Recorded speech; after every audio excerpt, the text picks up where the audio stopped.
que je suis très heureux, un peu fier aussi, mais très heureux que nous soyons arrivés, malgré la période, à poursuivre dans les engagements que nous avons pris pour la transformation de ce grand nord-est du 18e.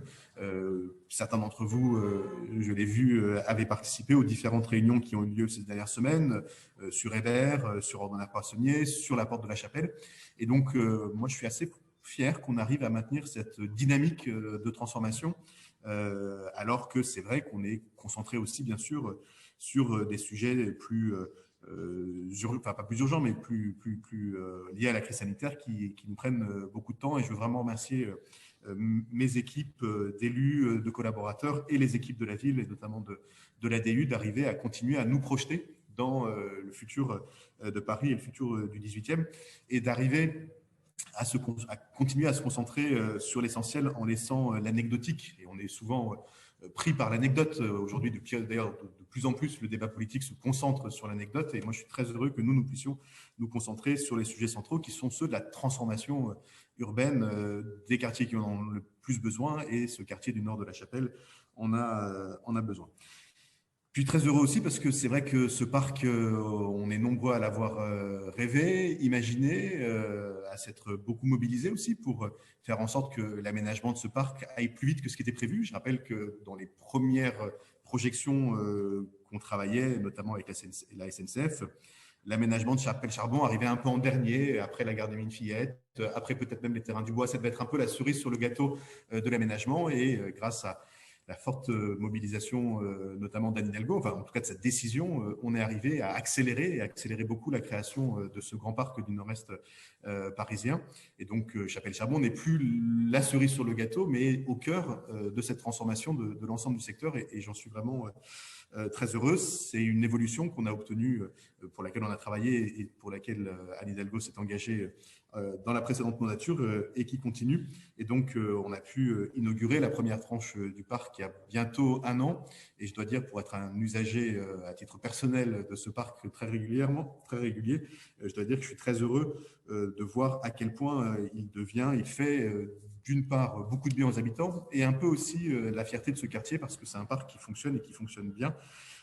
Et donc, c'est très réjouissant de se dire qu'on va travailler non seulement à son agrandissement, c'est un des sujets, mais aussi à assurer son insertion urbaine, à faire en sorte que ce parc ne soit pas à l'extérieur de la ville, mais bien à l'intérieur de la ville, que ce parc puisse répondre aux besoins des habitants, mais qu'il soit aussi un acteur, un élément de la ville, et qu'il permette notamment de poursuivre le désenclavement de ce Nord-Chapelle qui, pour le moment, est quand même très coincé entre le futur Charles de Gaulle Express et le sud du quartier. Donc, le sujet qui est en cours, dont on va discuter notamment ce soir, c'est un sujet central, parce que l'enjeu, c'est de faire en sorte que ce parc soit non seulement une réussite, mais qu'il contribue aussi à désenclaver les quartiers, et qu'il contribue à assurer la mixité des usages qui servent aussi, et notamment pour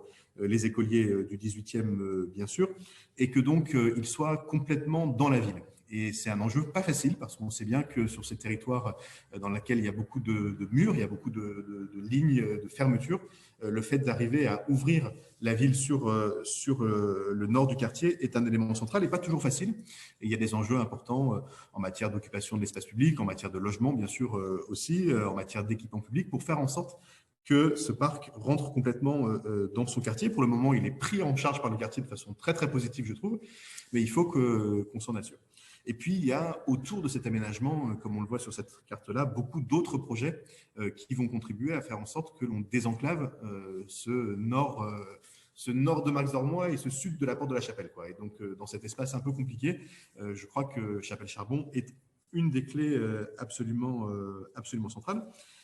Et c'est pour ça que je suis très heureux qu'on puisse reprendre cette discussion. Je crois que la dernière réunion sur Chapelle-Charbon a eu lieu fin 2018. Depuis, on a beaucoup avancé sur l'ensemble des sujets. La concertation réglementaire a déjà eu lieu. Le Conseil de Paris a voté la ZAC et son programme. Mais on doit aller dans plus de finesse dans les jours, dans les semaines et dans les mois qui viennent. Et donc, c'est ce qui sera aujourd'hui, à partir d'aujourd'hui, en débat. Non plus les grandes masses, ça a déjà été décidé, mais les sujets essentiels pour travailler ce qui n'est pas du détail, mais de la programmation, du paysage urbain, des qualités, avec toujours cette idée de faire en sorte qu'on n'ait pas de cul-de-sac dans ce quartier, mais qu'on ait vraiment des morceaux de ville qui se parlent, qui se répondent.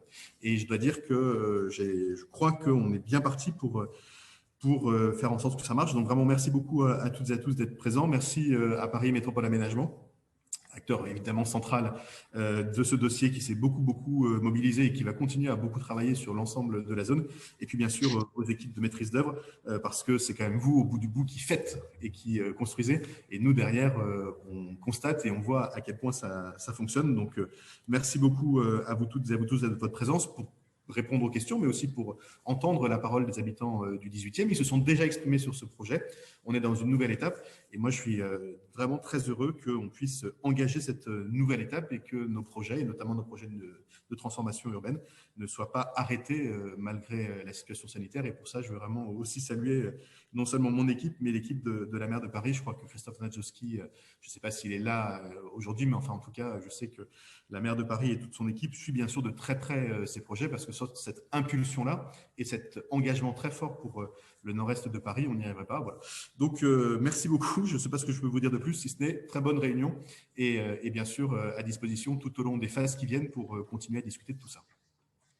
Merci, Monsieur le maire, pour cette introduction qui donne donc le cadre de cette réunion. Donc, ce soir, on vous propose un déroulé en 4 étapes. Tout d'abord, un rappel de ce qu'est la ZAC Chapelle-Charbon. Ensuite, une présentation du projet urbain tel qu'il est aujourd'hui. Un petit focus sur la démarche participative et ensuite, bien entendu, un temps d'échange avec vous. D'ailleurs, n'hésitez pas pendant les trois premières étapes, les 3 premières parties, à poser vos questions sur le chat. Nous les noterons et nous tâcherons d'y répondre à la fin lors du temps d'échange lors duquel vous pourrez également prendre la parole à l'oral. Alors, on va désormais entrer dans la présentation du projet. Madame Adeline Chambre, vous êtes directrice de l'aménagement chez Paris Métropole Aménagement. Est-ce que vous pouvez nous rappeler ce qu'est la ZAC Chapelle-Charbon ? Alors, bonjour à tous. Est-ce que vous m'entendez bien déjà ? On vous entend très bien. Super.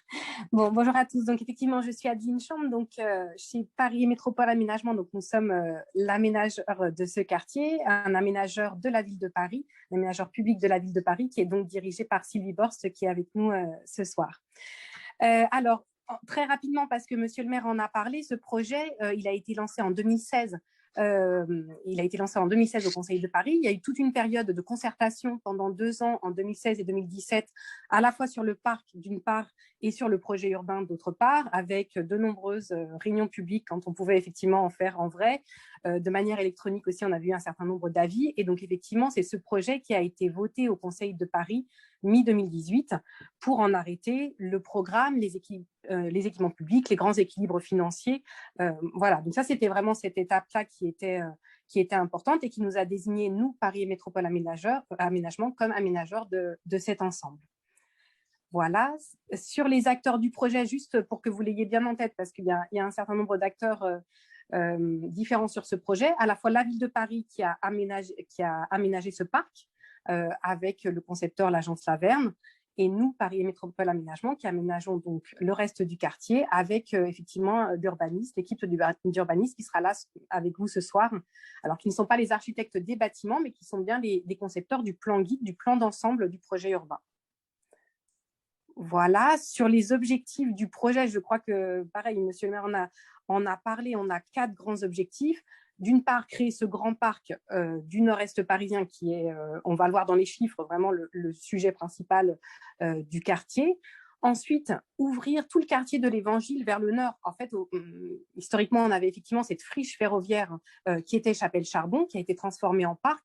Et tout l'objet du projet urbain, ça va être de dire comment on reconnecte vers le nord, comment on retourne le quartier vers ce grand parc et comment on le désenclave. Le 3e objectif est celui de la construction de logements. On a là un site exceptionnel et donc c'est bien sûr comment on vient profiter de ce site pour construire des logements agréables et enfin répondre aux besoins en termes d'équipements de proximité. Sur les grands chiffres, je vais juste vous les rappeler parce que qui ont effectivement été votés en 2018. On parle d'un quartier de 9 hectares. Alors, c'est un quartier très particulier puisqu'il est occupé pour plus de la moitié par des espaces verts, à la fois le parc et le square Raymond Queneau.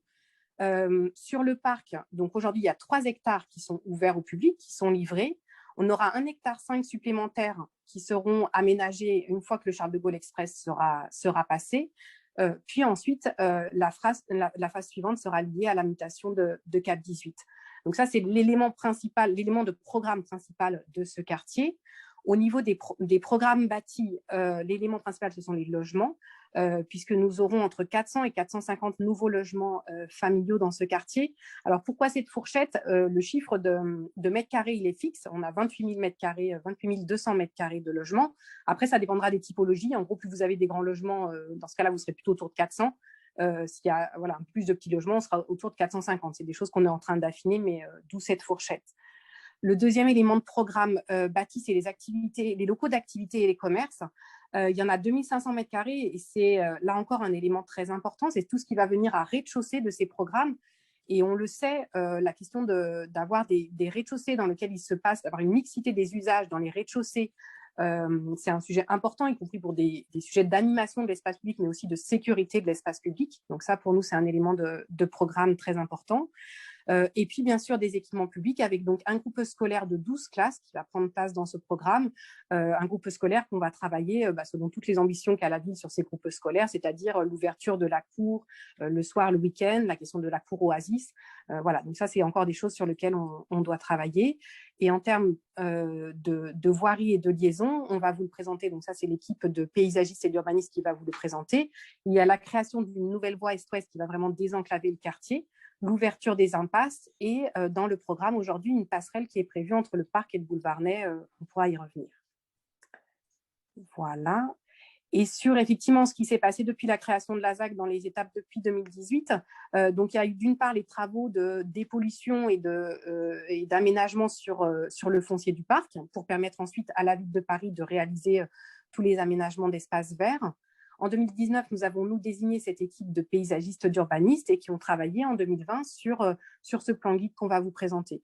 Alors, on a effectivement eu des décalages liés notamment à la crise sanitaire, bien sûr, mais aussi aux élections municipales qui nous obligeaient à une période de réserve. Et donc, d'où effectivement cette réunion aujourd'hui qui doit nous permettre de vous présenter là où on en est. Et sachant que, comme le disait Monsieur le maire et comme on vous le redira à la fin, si on a un certain nombre de choses qui sont arrêtées, comme le programme, en revanche, tout le sujet des projets architecturaux, tout le sujet de la programmation des rez-de-chaussée, il est à venir et il est devant nous.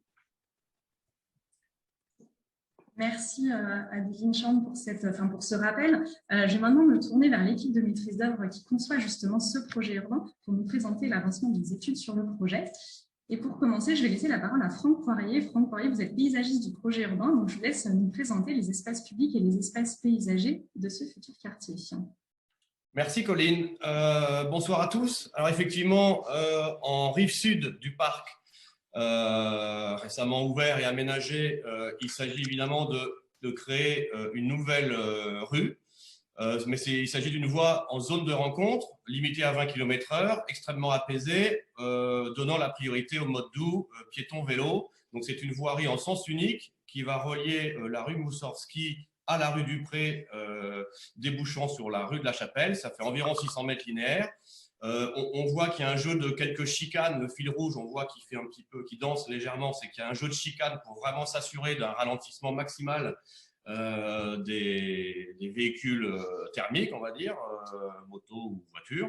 Et voilà, il y aura une piste cyclable en sens unique dédiée sur le trottoir pour voilà, bien sécuriser les parcours vélo. Et on voit qu'en rive sud du parc, il s'agit de fabriquer une sorte d'esplanade, un espace public suffisamment large pour créer une sorte de quai très, très piétonnier. Image suivante.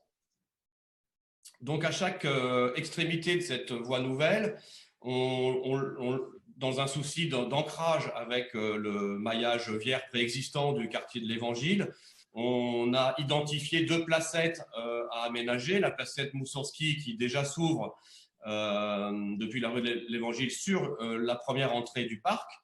Et à l'ouest, un parvis qui s'appelle le parvis Raymond Queneau, qui va être une sorte de placette très piétonne et très arborée, qui va fabriquer un parvis d'entrée pour la future école primaire qui va trouver son programme ici, on va dire, dans le virage après la rue du Pré. Donc, il y a 2 parvis d'entrée qui vont être très fortement marqués. Alors, évidemment, comme Monsieur le maire l'a rappelé et que Madeleine Chambre l'a rappelé aussi tout à l'heure, le grand enjeu du travail d'espace public en rive de parc, c'est effectivement de désenclaver à la fois le quartier de l'Évangile, mais aussi de lui redonner un nouvel adressage et des nouveaux accès très directs, de proximité, pour pouvoir bénéficier de la destination du nouveau parc. Donc, on a comme ça, tout autour du parc, un certain nombre de nouveaux accès à aménager. Alors, évidemment, il y a la côté rue du Pré, côté Port d'Aubervilliers. On étudie éventuellement, sous réserve qu'avec la voie Charles de Gaulle Express ce soit possible, une passerelle Ney qui pourrait reconnecter avec les quartiers nord, notamment Charles Hermite ou Mille-Fillettes avec la passerelle Ney. Et dans la partie sud, on voit qu'il y a énormément un travail de débouché et d'ouverture des différentes impasses préexistantes sur le quartier de l'Évangile qui va redonner une grande fluidité, une grande porosité du quartier pour accéder au parc. Donc, je ne vais pas toutes les nommer, mais évidemment, le square Raymond Queneau,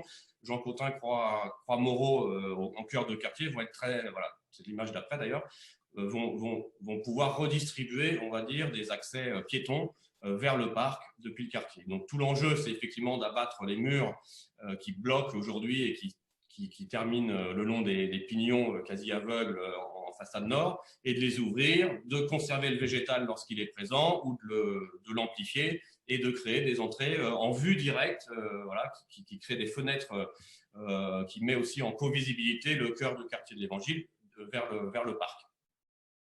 Voilà, image suivante. Donc, on crée des passages.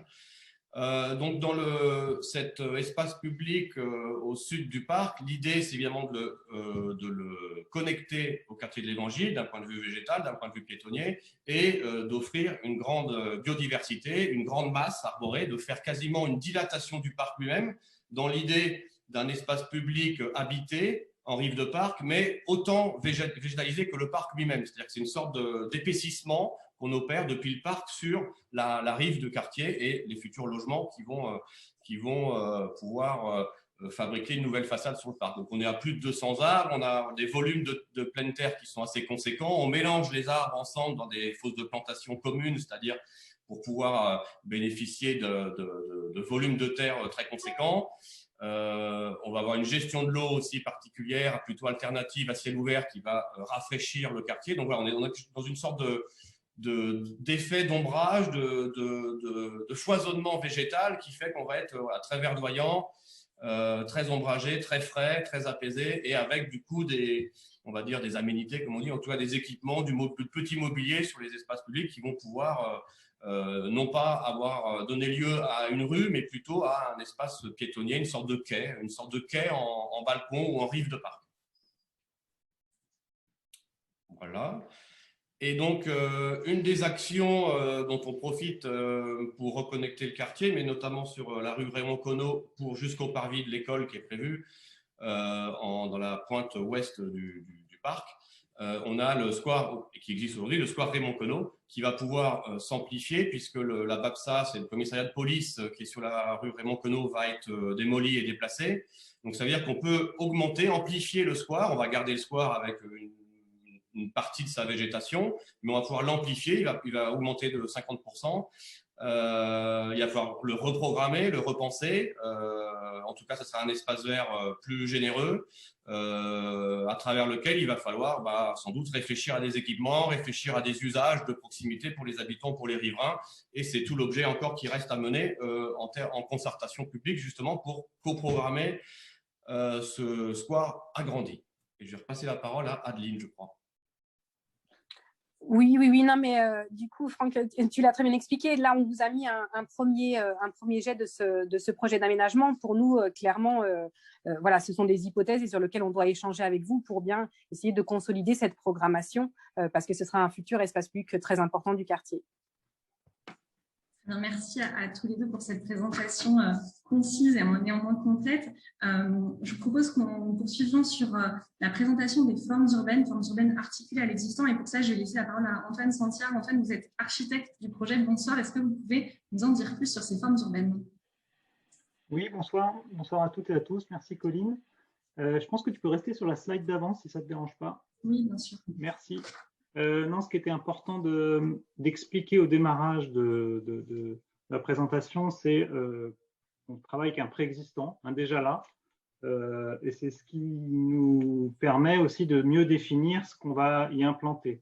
Donc sur cette photo, il n'y a pas encore le parc. Depuis cette photo, il y a le parc, mais on pourrait superposer le parc et cette photo et on verrait bien que la ville actuellement tourne le dos. Et donc tout l'enjeu, c'est bien de créer ce nouveau front de parc, de faire cette couture urbaine en venant construire des logements en front de parc qui viennent se greffer dans les îlots existants, ce qu'on voit dans la slide d'après. Dans la slide d'après, vous avez donc en blanc les îlots, les 5 îlots de logements qui viennent se greffer aux pignons aveugles existants. Quand on dit aveugles, c'est les pignons qui sont sans fenêtre, sachant que ce grand développé de façade qui donne actuellement sur le parc possède quelques fenêtres avec lesquelles on a bien entendu composé pour respecter les vues de chacun. Et donc on voit sur ce plan les 5 îlots de logement. Donc il y en a 2 en extrémité qui viennent s'adosser d'un côté près de la rue Tchaïkovski, un petit îlot solitaire, un petit rectangle blanc. Ensuite, vous avez 3 îlots un peu plus conséquents en forme de U qui viennent recréer un îlot complet avec les bâtiments qui préexistent. En extrémité tout à l'ouest, donc à gauche sur le dessin, vous avez un îlot qui forme l'angle de la rue du Pré, qui aujourd'hui est un peu éventré suite aux différentes interventions.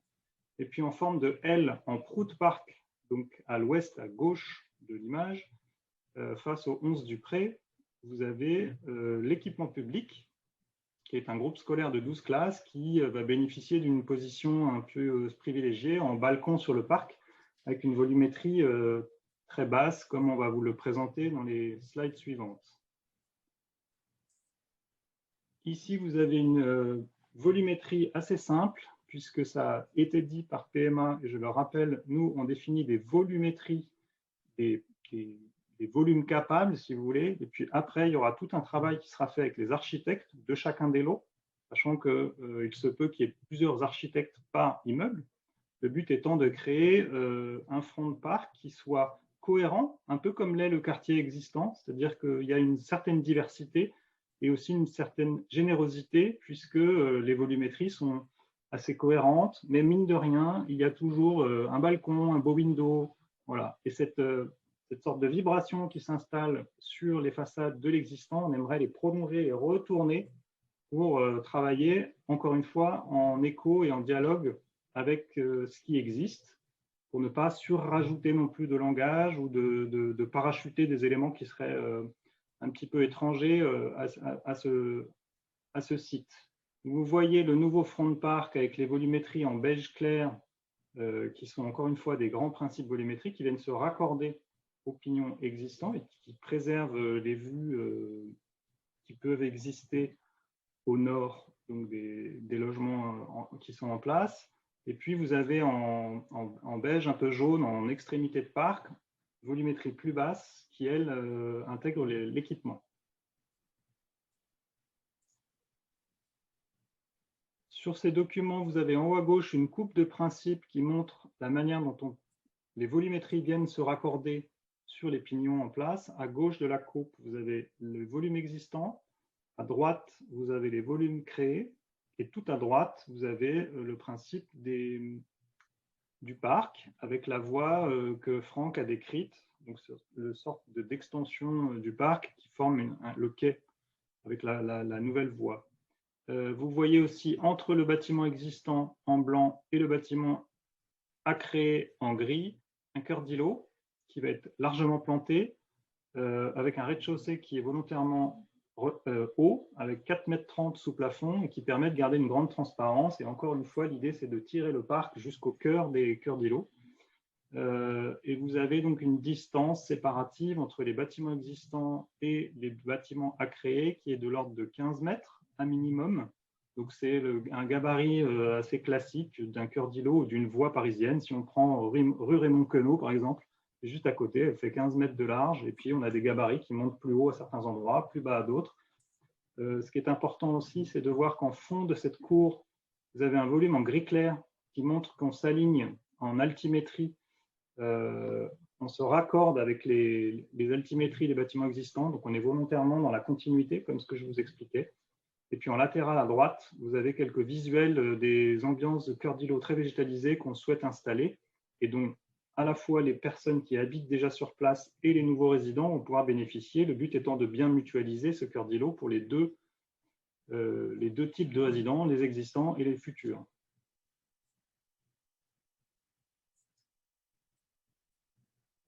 Une notion qui est importante, c'est qu'en fait, l'orientation du site est assez particulière. Nous, on a réfléchi ce site avec base des paysagistes pour mettre à profit en fait, l'ombre projetée que va générer nos futurs bâtiments, puisqu'on s'implante donc au nord des bâtiments existants, des îlots existants.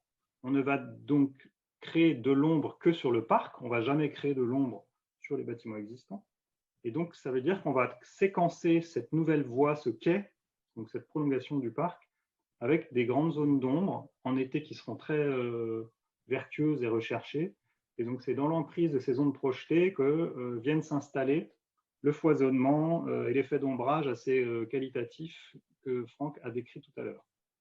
Oui, et puis ça renforce l'idée de positiver le fait d'être au nord, nous donne en tout cas l'envie de travailler finement, on va dire, les ombres portées des arbres feuillus, du coup, parce que là, ça implique d'être plutôt sur un cortège de végétation avec des feuilles qui tombent l'hiver pour ramener de la lumière dans les bâtiments, et d'en faire une qualité, c'est-à-dire des jeux de différence d'ombre avec différents feuillages qui s'appliqueraient sur différentes textures de sol, minéral, pavé, béton, enrobé, peu importe. Mais donc, tout ce jeu de variété de végétation et d'ombre, finalement, peut renforcer finalement l'effet positif d'être au nord, c'est d'être au frais et en plein réchauffement climatique, c'est plutôt une position qu'on trouverait agréable. Alors tout à l'heure, Antoine t'a dit qu'on faisait de l'ombre uniquement sur le parc. Non, les bâtiments vont surtout projeter de l'ombre sur l'espace public, sur la rue elle-même, qui elle-même va être fortement plantée. Donc de toute façon, ombre plus ombre, ça reste.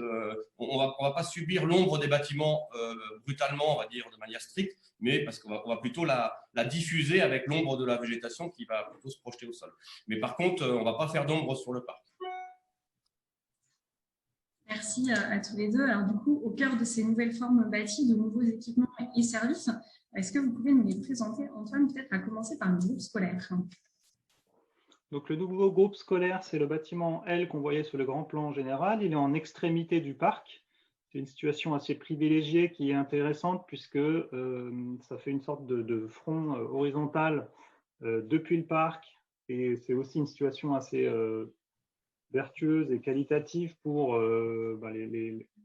tous les futurs élèves du parc. Et c'est aussi une manière de raccorder la cour de cet établissement au sein du parc. Bien sûr, il y aura un système de clôture. Bien sûr, on a aussi un dénivelé qui nous met à distance et qui protège les enfants.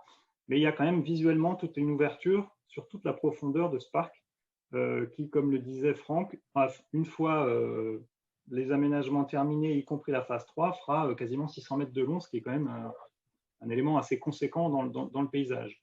Ce parc, il va aussi avoir en toiture un équipement, une activité ou en tout cas un programme qui reste à déterminer, qui pourra faire aussi l'objet des ateliers publics.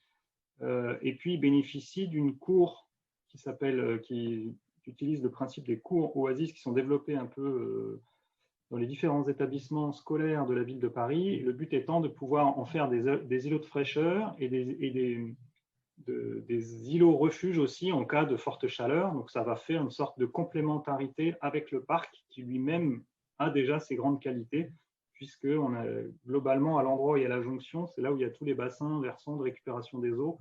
Donc on est dans cette mise en commun et plastique et esthétique et aussi d'apport de fraîcheur.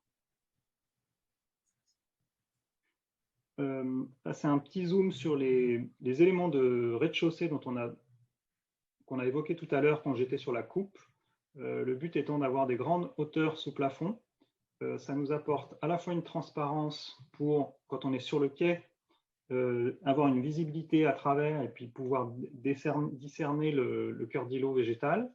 C'est aussi une manière d'anticiper les différentes activités qui pourront s'y dérouler, c'est-à-dire que quand on a une grande hauteur, on peut accueillir à la fois de l'associatif, à la fois de l'activité, à la fois du commercial et également la possibilité de produire sur site.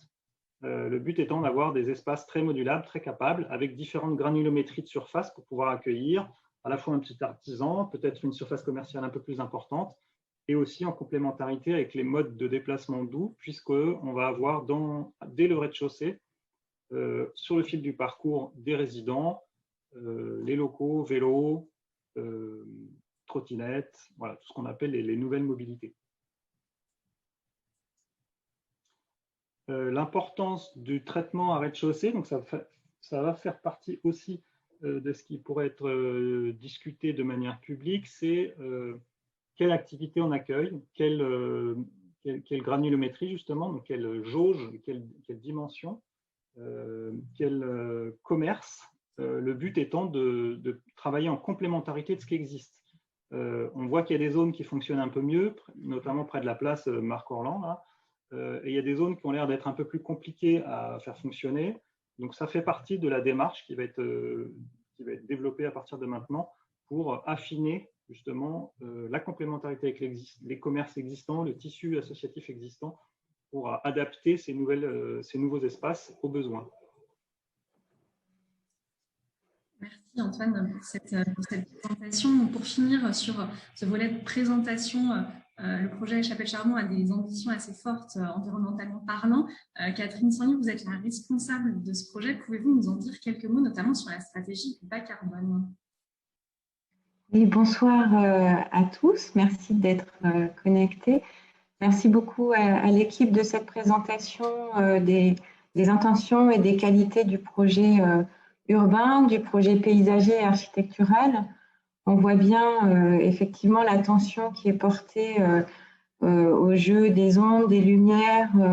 Moi, je voulais rappeler que l'ambition aussi, c'est de créer un quartier bas carbone, d'essayer de répondre mieux aux ambitions de la ville de Paris et au plan climat dans lequel s'est engagée la collectivité.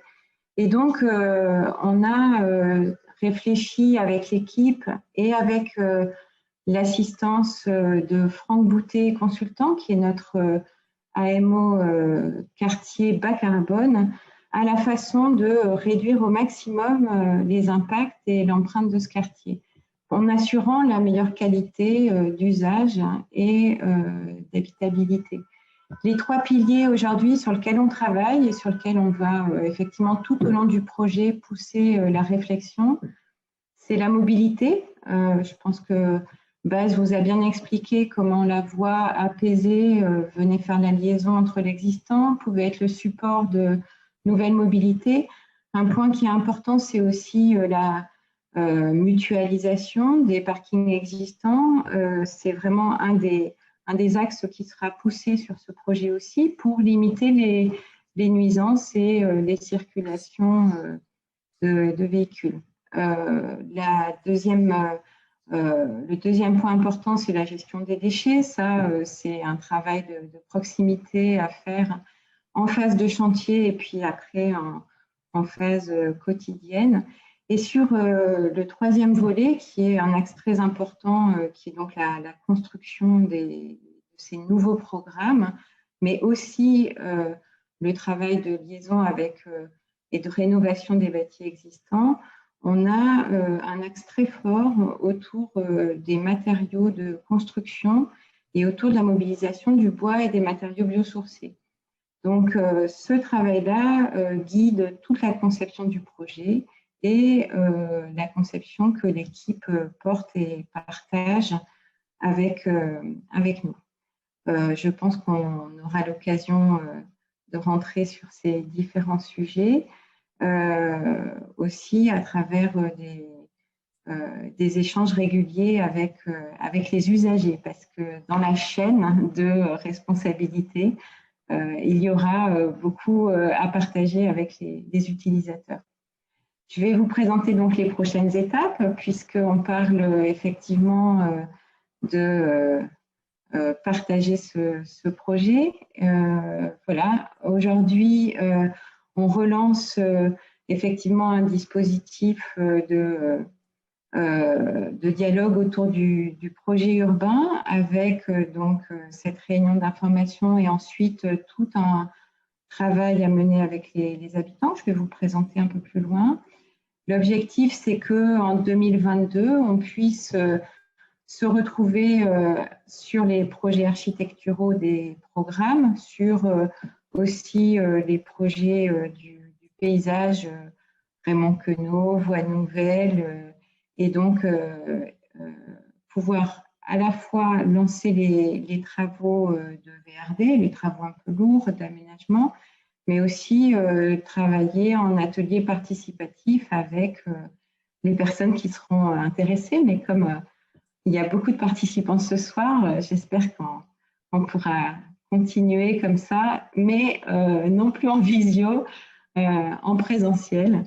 C'est ce que je nous souhaite à tous. Et puis, l'objectif, c'est que en 2026, on puisse avoir les premières livraisons de bâtiments et d'espaces publics qui viennent compléter la première brique du parc et qui permettra d'achever effectivement l'aménagement et la liaison entre le quartier de l'Évangile et le parc Chapelle-Charbon.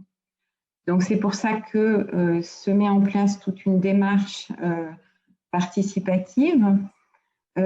Cette démarche, c'est ce qui accompagne aussi le projet urbain.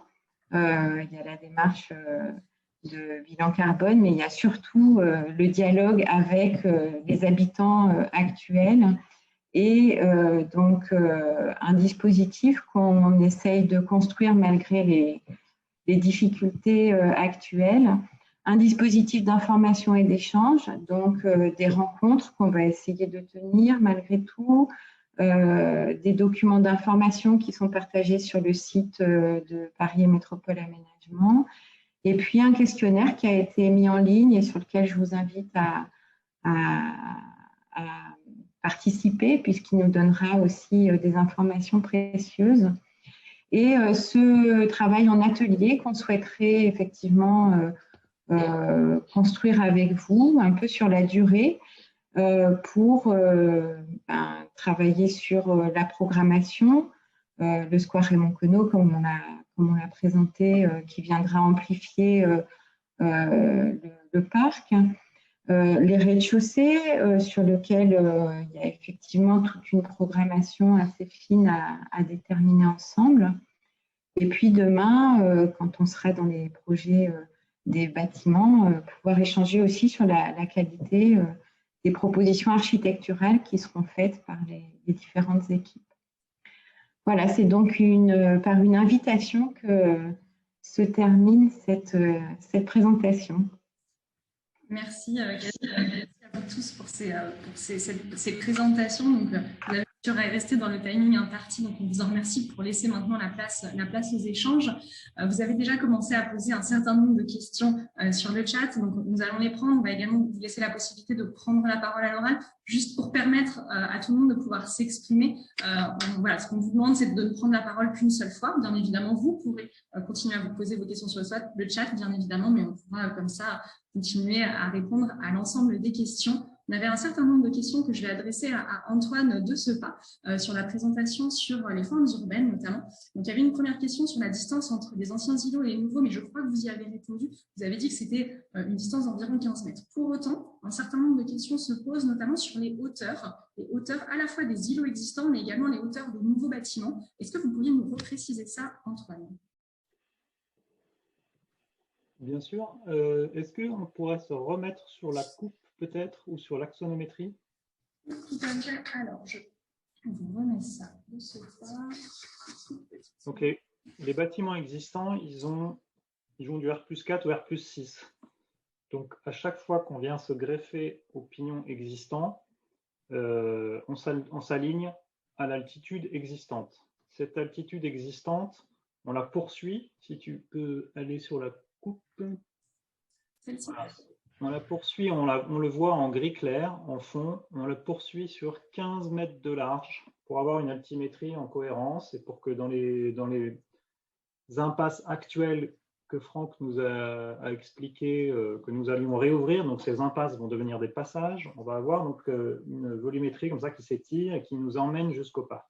Et ensuite, quand on arrive dans une épaisseur qui va faire 13 mètres, les bâtiments on les a fait les plus fins possibles pour deux raisons. Un, pour dégager un maximum de distance entre la limite existante des bâtiments et les nouveaux. Donc, on arrive à 15 mètres au plus court. On a des îlots qui sont plus ou moins profonds. Donc, les bâtiments qu'on crée en gris foncé font 13 mètres d'épaisseur, ce qui est assez faible. Et ça nous permet à la fois d'être au plus loin des bâtiments existants, et ça nous permet aussi d'installer des appartements qui vont tous être traversants, puisqu'ils sont à la fois très qualitatifs, ils sont orientés sur un front de parc, mais en même temps, cette orientation, elle est plein nord. Donc, pour à la fois travailler cette complémentarité et cette position un peu particulière, on fait en sorte qu'un même appartement puisse profiter d'une façade sud, certes, dans un cœur d'îlot et qui regarde des murs qui sont très opaques, mais plein sud, et ils ont aussi, un peu en complémentarité, la particularité d'avoir des grandes ouvertures sur le parc, plein nord. Et donc, ce caractère traversant, il participe de la qualité qu'on cherche à mettre en place dans ces logements. C'est ce qu'a expliqué Catherine Sanlivre de PMA. C'est en complémentarité de ce travail sur le bois biosourcé, il y a aussi les noyaux. Ce qu'on appelle les noyaux, c'est l'implantation de ce qui a du mal à bouger dans un logement, c'est-à-dire les cuisines et les salles de bain. Donc, ils vont être implantés au milieu de cette épaisseur et ils permettront d'avoir quasiment au choix des résidents un salon au nord, mais vu sur parc, ou un salon au sud, sur cœur d'îlot. Donc, ce caractère traversant, il va être très mis à profit pour justement compenser cette orientation sud-nord. Est-ce qu'il y avait une autre question Alors, il y avait une question sur… Alors, si vous pouvez couper vos micros, on vous redonnera la parole, pas de souci, justement en complémentarité, mais vous y avez répondu sur les logements traversants, pardon, excusez-moi. C'est bien des logements traversants, du coup. Oui. Ah oui, et donc là, pardon, j'ai fait que la moitié de la réponse, excusez-moi pour les hauteurs. Oui, parce qu'on avait les hauteurs sur… Voilà, effectivement, donc on est bien en continuité à R+6 quand on est R+6, à R+5 quand on est R+5 par rapport à l'existant. Et une fois qu'on arrive en front de parc, dans cette tranche de 13 mètres, on a un double attique qui s'implante en retrait, comme on le voit sur la coupe, et qui permet de monter à R+8, mais sous la forme de gradin. C'est-à-dire en cœur d'îlot, on se recule à chaque fois qu'on monte pour garder le maximum d'ouverture sur le ciel pour les logements qui existent déjà. Il n'y en a pas énormément qui ont des vues directes, mais il en existe. Et il y a souvent des vues qui sont perpendiculaires. Et ces vues perpendiculaires, le but, c'était qu'elles gardent l'ouverture sur le ciel qu'elles ont et sur une certaine générosité. Même si on est plein nord, il y a une lumière un peu ambiante qu'on voudrait préserver dans les cœurs d'îlot et jusqu'à rez-de-chaussée. C'est pour ça que donc, ces deux étages double attique qui vont participer à la vibration de cette linéarité de façade, puisqu'on imagine, nous, que ça puisse être presque des petites maisons qui sont sur le toit. Elles s'implantent en retrait pour préserver les vues des uns et des autres. Parfait. Merci Antoine. On va continuer avec quelques questions du chat parce qu'il y en a un certain nombre. Une question sur les espaces publics et végétalisés, notamment sur où seront situées les entrées du futur parc. Sera-t-il possible d'entrer du côté du square Raymond Queneau? Catherine, je vais peut-être vous laisser répondre sur ce sujet. Oui, je mets mon micro. Il y avait un plan très clair présenté par Franck Poirier avec les différentes entrées. Il y aura bien, donc aujourd'hui, en plus de l'entrée principale qui est située face à la rue de la Croix-Moreau, une seconde entrée côté rue Moussorski à l'est, voilà, et à l'ouest par la rue du Pré, à la fin de la rue du Pré. C'est les trois entrées principales. Côté rue du Pré, ça permet d'accéder au City Stade et ça permet d'accéder au quai couvert assez rapidement. Et ensuite, il y aura des entrées aux différents passages ouverts. Donc, une entrée face au passage Jean Cotin, une entrée face au passage Tchaïkovski, et puis depuis effectivement le square Queneau. L'idée, c'est vraiment d'accompagner ces nouvelles circulations dans le quartier. Et au nord, on voit qu'il y a effectivement la volonté d'aller chercher une liaison avec le boulevard Ney par le biais d'une passerelle, et puis avec demain le cours d'Aubervilliers du côté effectivement nord-est. Voilà. Est-ce que j'ai répondu à vos questions? Je pense que oui. On poursuit sur les questions et ensuite je donnerai la parole à Monsieur Ansar qui lève la main depuis quelques minutes. N'existe-t-il pas un risque qu'un trafic de transit s'installe sur la nouvelle rue pour rejoindre la porte de la Chapelle?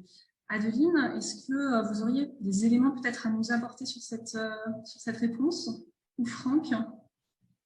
Je peux commencer, Franck complétera. Oui, donc effectivement sur cette question, aujourd'hui, comme vous avez pu le voir dans le projet, donc on propose une rue qui effectivement permet de raccorder la rue Moussorski à la rue du Pré. Cette liaison, elle est importante effectivement pour permettre notamment toute la desserte des rez-de-chaussée actifs, enfin des commerces, des locaux d'activité. Il faut qu'on puisse faire passer effectivement des voitures à cet endroit-là pour desservir aussi la rue du Pré. On sait qu'il y a un important bâtiment de la ville sur la rue du Pré. Après, et comme on l'a présenté dans le projet, l'objectif c'est que ce soit une voie très apaisée. On est en zone de rencontre, donc moins de 20 km/h. Et il y a tout un dispositif paysager pour effectivement en faire une voie très apaisée pour éviter que ce soit une voie de transit. Donc là-dessus, on est vraiment en train de travailler pour que cet espace public il soit effectivement très apaisé en bordure du parc pour qu'il fasse vraiment le lien entre le quartier existant et le parc. Bon, en lien avec notre question sur effectivement la circulation automobile, pourquoi finalement ouvrir à la circulation automobile cette zone-là? Donc effectivement, donc ça c'est pour des raisons, il nous faut une desserte à la fois pour les pompiers, à la fois pour desservir un certain nombre de bâtiments, le groupe scolaire, le 11 rue du Pré. Voilà. Franck, qu'est-ce que tu veux compléter? Oui, c'est vrai que dans l'absolu, l'image d'Épinal qu'on a en tête, c'est effectivement des logements qui donneraient sur le parc de manière directe. Sauf qu'effectivement, il y a quand même une accessibilité au rez-de-chaussée actif, à l'école elle-même pour déposer les enfants, aux pompiers, aux voies de service, etc. Donc, on a été quand même obligé de calibrer, on va dire, une voie, mais dans une typologie des plus apaisées qu'il existe, c'est-à-dire une zone de rencontre où le piéton et le vélo est prioritaire sur la voie. La voiture est limitée à 20 km/h et pour éviter qu'il y ait une chinte ou une accélération, il y a 3 chicanes. Donc, c'est des voiries qui ne sont pas droites, qui permettent du coup de ne pas prendre trop de vitesse si quelqu'un voulait accélérer. Et les chicanes ralentissent complètement et assurent, on va dire, la faible vitesse de circulation des véhicules. Donc, il y a à la fois un système de chicane qui est couplé à un système de petits plateaux. Donc, c'est des rehaussements de chaussée qui fait que la voiture est aussi ralentie en altimétrie. Et ensuite, un débouché par la rue du Pré en sens unique qui est une terminaison de la voie pour rejoindre la rue de la Chapelle en baïonnette par la rue du Pré, qui est toujours en sens unique et qui est, toute la voirie est à 3,50 m uniquement de large. Donc, on est vraiment sur un passage des plus apaisés qu'on puisse faire en tout cas. Parfait, merci. Alors, je vais passer la parole à Monsieur Ansar. Bonsoir, Monsieur Ansar. Vous aviez quelques questions à nous poser. Oui, bonsoir. Je vous écoute. Bonsoir. Donc, Olivier Ansar, président d'ASA-PNE. Donc, je veux déjà vous remercier pour cette présentation très, très fournie et finalement qui présente un programme plié, en quelque sorte. Puisque finalement, qu'est-ce qui nous reste à discuter par rapport à ce projet abouti? Donc, moi, je le trouve un peu démesuré, ce projet, beaucoup trop dense par rapport à l'emprise. Finalement, c'est un projet qui date d'avant la crise. Donc, je pense que le projet doit tenir compte de 2 choses. D'une part, de la crise sanitaire. L'urbanisme doit être repensé, disent de nombreux architectes, et ils n'ont pas tort, où la densité doit être au cœur des préoccupations. Et puis aussi, il faut absolument tenir compte du nouveau PLU qui entre en discussion, qui va interroger cette question de la densité. Or là, moi, je ne vois pas dans ce projet, je vois un antagonisme entre ce projet et la future discussion du PLU. Et ensuite, il y a un problème de méthodologie, parce que finalement, on nous présente un seul scénario. Alors, moi, les architectes vont faire leur travail, et ça, je ne vais pas le critiquer en tant que tel, mais j'ai quand même une certaine expérience des concertations de projets d'aménagement et on travaille avec l'équipe de maîtrise d'œuvre sur plusieurs variantes. Alors là, on nous présente un projet. Il n'y a pas grand... Nos marges de manœuvre sont, je l'ai vu, très limitées. Donc, ce n'est pas possible. Il faut pouvoir travailler sur des variantes d'aménagement. Et en plus de ça, ça rentre en contradiction avec la marche collaborative que vous aviez annoncée, que PMA Aménagement avait annoncé dans son communiqué de presse de juillet 2019, où il disait qu'il fallait impliquer les riverains, les habitants et usagers riverains à la conception du projet dès le lancement de la mission.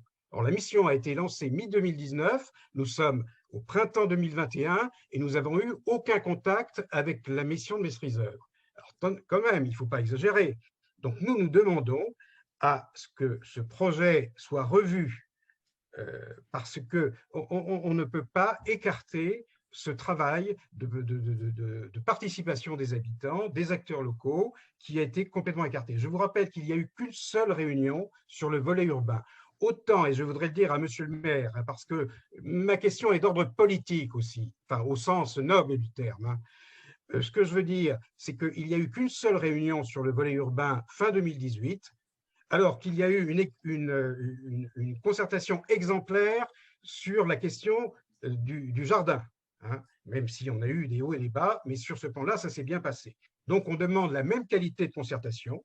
Donc, ce que je dis en conclusion, c'est que ce projet n'est pas, pour nous, acceptable en l'état. Il ne tient pas compte de la crise sanitaire, ça je l'ai déjà dit. Il vient se percuter avec le projet du PLU. Ainsi, pour toute raison, à ce stade-là, nous nous y opposons, sur la forme et sur le fond.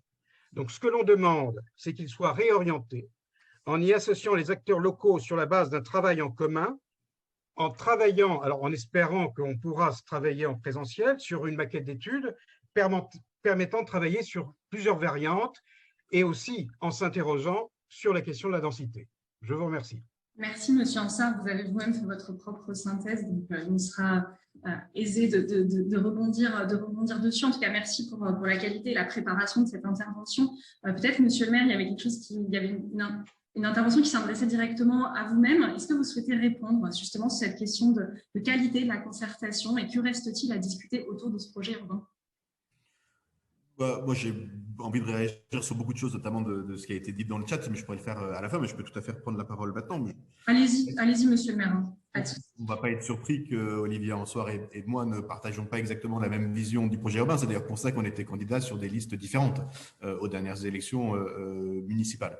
La concertation, elle va continuer et elle va continuer sur la base de ce qui engage, et notamment ce qui engage le Conseil de Paris, puisqu'il y a eu des concertations et puis il y a eu des votes. Semble-t-il, les habitants du 18e ont choisi de continuer dans cette dynamique-là.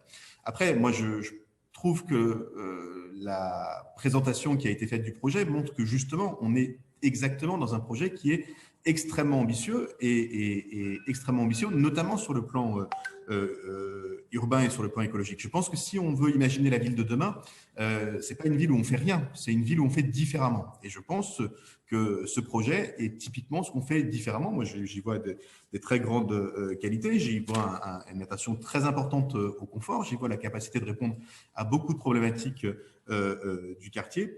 Et donc, je pense que tout ça a beaucoup de sens. Je pense que c'est la façon dont on doit travailler pour la suite. Et de fait, la concertation, évidemment, continue. Il y a la question qui va se poser de la circulation. Moi, je vois avec intérêt la discussion se faire sur ce qui peut être circuler ou pas circuler. Il y a peut-être des nouveaux modèles aussi imaginés. Sans doute que la voie doit rester comme elle est. Donc, on peut peut-être imaginer au fur et à mesure du temps de nouveaux modèles, des horaires qui seraient ouverts à la circulation et des horaires où ils seront fermés. Et je pense qu'il y a un travail très, très fin à faire sur la question des rez-de-chaussée. C'est un élément central de cette ouverture sur le quartier.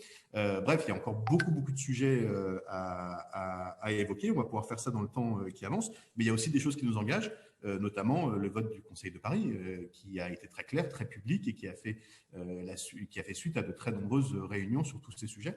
Mais si on pensait que tout était bouclé, on ne ferait pas cette réunion. Donc c'est bien parce que tout n'est pas bouclé qu'on fait cette réunion. Merci, monsieur le maire. pour ce complément. Alors, on va prendre quelques autres questions qui ont été posées sur le chat. Ensuite, je passerai la parole à M. Landry, qui a également la main levée depuis un moment. Alors, des questions sur le parc Chapelle-Charbon. Est-il prévu de rendre une partie des espaces du parc accessibles aux chiens, notamment pour laisser les chiens sans leur laisse? Et également, une autre question sur la date d'ouverture de la deuxième tranche du parc. Il me semble que nous avons avec nous ce soir quelqu'un de la ville de Paris, de la DEV. Est-ce que Madame Merlier pourrait éventuellement vous apporter une réponse à cette question? Vous m'entendez? Oui, on vous entend. Bonsoir, Madame Merlier. Excusez-moi, est-ce que vous pouvez répéter la question? Oui, tout à fait. Alors, sur le parc aujourd'hui, est-ce qu'il est prévu de rendre une partie accessible aux chiens entendus sans laisse? Et également une autre question, et je me permets de rebondir, c'est quelle date est prévue pour l'ouverture de la deuxième tranche du parc? D'accord. Alors sur la première question concernant les chiens, non, une modification du règlement de ce parc n'est pas prévue. En tout cas, à ma connaissance, il n'y a pas du tout de réflexion en ce sens. Et concernant les dates de travaux de la phase 2, tout va dépendre en fait de la fin du chantier du CDGX, puisqu'on ne peut commencer le chantier de la phase 2 que lorsque celui du CDGX sera terminé. Donc, si les choses peuvent bien s'enchaîner, il faut pour la phase 1, vous voyez, on a mis un peu plus, enfin, il faut compter une année de travaux. Là, il y a eu les 2 mois de confinement au printemps dernier, ce qui fait qu'on a livré en juillet, mais je dirais que l'ordre de grandeur, c'est qu'il faut compter 1 an de chantier. Donc, si on duplique, on peut se dire que si on arrive à bien enchaîner les chantiers, une fois que le CDGX est terminé, on commence notre chantier et 1 an plus tard, on peut livrer la phase 2. Merci Madame Merlier. J'en profite, vous avez parlé du Charles de Gaulle Express. Nous avons eu des questions sur ce sujet. Notamment, avez-vous étudié un scénario si Charles de Gaulle Express était abandonné? Peut-être, Monsieur le maire, un mot justement sur le Charles de Gaulle Express. Oui, bien sûr. Évidemment, comme je crois tout le monde pour le coup dans cette réunion, on regrette que ce projet du Charles de Gaulle Express continue. Et d'ailleurs, pour ceux qui veulent avoir une idée de ce que pourrait donner le parc si le Charles de Gaulle n'avait pas lieu, il suffit d'aller sous la halle et de se projeter. Et notamment, si ce chantier, si ce train n'existait pas, on voit très bien comment on pourrait ouvrir clairement vers le nord l'ensemble du parc. Et donc, ce serait évidemment un agrandissement supplémentaire possible. Sûrement pas facile parce qu'il faudrait négocier avec la SNCF, enfin possible, et surtout une ouverture sur le nord qui serait beaucoup plus simple. En attendant, les travaux continuent. Moi, j'ai un peu de mal à avoir une idée très claire sur les chances qu'il y a que le projet ne voit pas le jour finalement et les chances qu'il voit le jour. Et en tout état de cause, c'est vrai aussi, parce qu'il faut voir les choses négativement et positivement, que c'est aussi ce chantier qui nous a amené à réfléchir à l'avenir de Cap 18 et notamment la possibilité sur Cap 18 d'agrandir encore éventuellement le parc en concentrant les lieux de production aux alentours. Et c'est vrai que c'est aussi parce que le Charles de Gaulle Express passe sous Cap 18 et donc détruit un certain nombre des bâtiments qu'on s'est dit, tiens, c'est une bonne idée de continuer le parc vers la porte d'Aubervilliers. Et donc ça a aussi cet avantage, mais c'est vrai que s'il n'était pas réalisé, ça ouvrirait d'autres perspectives. Peut-être un point supplémentaire sur, si vous me permettez, sur la question des chiens, parce que c'est une question qui revient de plus en plus souvent. Donc, bien sûr, la réponse de la DEV est très juste. À ce stade, ce n'est pas réfléchi. Moi, je me suis engagé pendant la campagne à réfléchir à la possibilité d'imaginer des espaces canins par quartier. Donc, pas forcément d'ailleurs dans des espaces verts, mais il faut qu'on trouve des espaces. Alors, ça peut être dans des espaces verts, ça peut être dans des espaces entre deux, mais en tout cas, on est engagé et on se rend bien compte de la difficulté de réaliser, mais on s'est engagé à trouver des espaces où on pourrait, comme dans beaucoup d'autres villes du monde, faire circuler les chiens en liberté. Et donc, ce ne sera peut-être pas là, mais dans le quartier général de Chapelle-Nord, on va avancer. On est en phase, je veux dire, test sur un espace à Montmartre. On en voit toutes les difficultés, mais donc je dis pour la personne qui est propriétaire de chiens, on a bien compris que c'était un enjeu important et qu'il faut qu'on trouve une solution pour permettre que les animaux puissent aussi en liberté exister. Enfin, puissent aussi exister en liberté peut-être. Merci, Monsieur le maire, pour ces compléments. Je vais laisser la parole à Monsieur Landry. Bonsoir, Monsieur Landry. Est-ce que vous pouvez peut-être vous présenter rapidement et nous faire part de vos questions et remarques? Est-ce que vous êtes bonjour. Monsieur Landry? Bonsoir. Oui, deux petites questions, puis une remarque générale. La première question, c'est sur l'entrée Cotin, là. Jean Cotin, il y a une entrée. Vous savez que dans le quartier, ça a posé un débat parce qu'au fond de l'impasse Cotin, qui est une impasse finalement au fond, il y a effectivement une sorte de mur avec une fresque. Bon, ça a beaucoup posé de problèmes au niveau party. Alors, est-ce qu'il est prévu, le compromis qu'on pourrait trouver, c'est qu'il y a un passage piéton sans détruire la totalité de la fresque. Bon, est-ce que donc ça peut être négociable pour pouvoir faire une entrée, mais sans détruire la fresque, parce qu'il y a en même temps, au-delà de la fresque, c'est quand même un îlot calme. Donc, est-ce qu'on ne pourrait pas simplement faire un passage piéton pour l'accès au parc sans détruire l'ensemble de la fresque? Le deuxième point, c'est sur l'agrandissement du jardin Queneau. Vous savez qu'actuellement, il y a une partie du jardin, mais à côté, effectivement, il y a une sorte de basket où beaucoup de jeunes travaillent et effectivement, il faut faire attention qu'en l'extension du jardin, on ne détruise pas cet espace de basket, de sportifs, etc. Donc, il faudrait préserver dans l'extension du jardin, je vous ai parlé tout à l'heure, qu'effectivement, on puisse garder un espace sportif pour les jeunes du quartier. Dernier point, sans faire le mélange des genres, il y a beaucoup de jeunes du quartier quand même qu'on ne peut pas raisonner uniquement sur Chapelle-Chardon 450 ou 400 logements, mais tout le monde pense à Hébert à côté, de l'autre côté d'Évangile. Et que donc les gens raisonnent quand il y a des réactions sur la densité, ils ne raisonnent pas uniquement sur Chapelle-Chardon, mais ils raisonnent sur les deux projets qui sont pratiquement séparés par l'Évangile, et c'est ça qui, de toute façon, pose beaucoup de problèmes sur le quartier. En raisonnant sur la densité globale, et non pas uniquement sur les 450 logements de Chapelle-Chardon. Merci. Merci, M. Henry, pour ces différentes questions. Alors, une première question sur le devenir de la fresque murale. Est-ce qu'il y a un compromis qui pourrait être trouvé? Et un autre sur l'agrandissement du square Queneau et la préservation des espaces sportifs qui sont aujourd'hui disponibles. Est-ce que Adeline ou Catherine, vous souhaitiez peut-être apporter des éléments de réponse? Peut-être Franck Poirier. Oui, alors sur le square, le terrain de basket du square Raymond Queneau, alors effectivement, il y a un city-stade qui a été construit là à l'intérieur du parc, donc qui est aujourd'hui disponible. Après, effectivement, c'est très ouvert. Si ce terrain de basket marche bien, je pense que ça fait vraiment partie des choses sur lesquelles il faut qu'on échange sur la programmation de ce nouveau square Raymond Queneau. Donc ça, bien sûr. Et ensuite, sur l'impasse, avec cette mosaïque, on a été sensibilisé très tôt dans le cadre du projet à la question de cette mosaïque. Donc, il faut qu'on le regarde. Pareil, l'idée, c'est vraiment, je pense qu'on a tous envie de pouvoir aller dans ce parc plus facilement. Donc, je pense qu'il faut qu'on ouvre et donc qu'on puisse passer pour aller jusqu'au parc. Après, il faut regarder comment on peut le faire. Donc, ça, on regardera effectivement ensemble. Merci pour ces et je ne sais plus si j'ai oublié une question ou pas. Non, oui. Non, après, c'était une remarque effectivement plutôt d'ordre général sur oui, pardon. Mais à regarder au global. Peut-être que Monsieur le maire, il reviendra tout à l'heure. On va poursuivre sur quelques questions du chat. Je donnerai la parole ensuite à Monsieur Garcia Badin. Je vais poser quelques questions aussi en lien avec ce qui nous a été dit justement sur cette fresque. Il y a plusieurs questions finalement sur est-il envisagé de couvrir les murs aveugles de fresques pour embellir la vue des nouveaux appartements, mais également est-ce qu'un geste architectural type bâtiment remarquable est prévu parmi les constructions prévues? Adeline, peut-être quelques éléments de réponse là-dessus?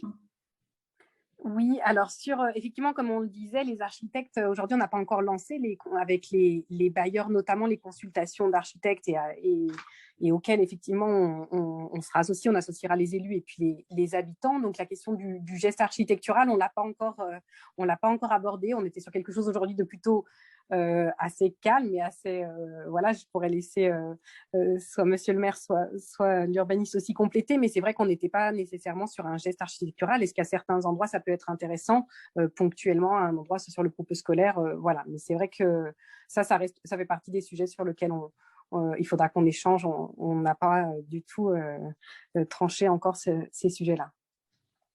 Parfait, merci. Alors, on a quelques questions sur les prochaines étapes, notamment sur la question des consultations auprès des équipes, à la fois de promoteurs, d'architectes. Est-ce que c'est encore ouvert? Est-ce qu'on a des éléments qui viennent nourrir justement le concours, les éléments programmatiques pour les futurs bâtiments? Est-ce que Catherine ou également Aline, vous pouvez nous éclairer justement sur ces prochaines étapes? Quand est-ce que ça va arriver? Quel est le contenu un petit peu de ces consultations concours?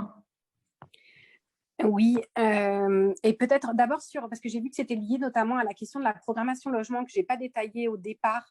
Donc, dans le quartier, on a 28 200 mètres carrés de logements, donc 400 à 450. Il y en aura 50% de logements sociaux, 20% de logements intermédiaires. Et aujourd'hui, dans le cadre de la ZAC, on en a 30% de logements libres. Donc ça, c'est effectivement le programme aujourd'hui. La manière dont ils seront attribués, donc pour les logements sociaux, ce seront les bailleurs, les bailleurs qui réaliseront ces logements. Et donc, eux vont lancer, alors il faudra aussi qu'on voit ça, est-ce que c'est des concours d'architecture, est-ce que c'est des sélections sur la base de notes d'intention et puis après, on co-construit ensemble le projet.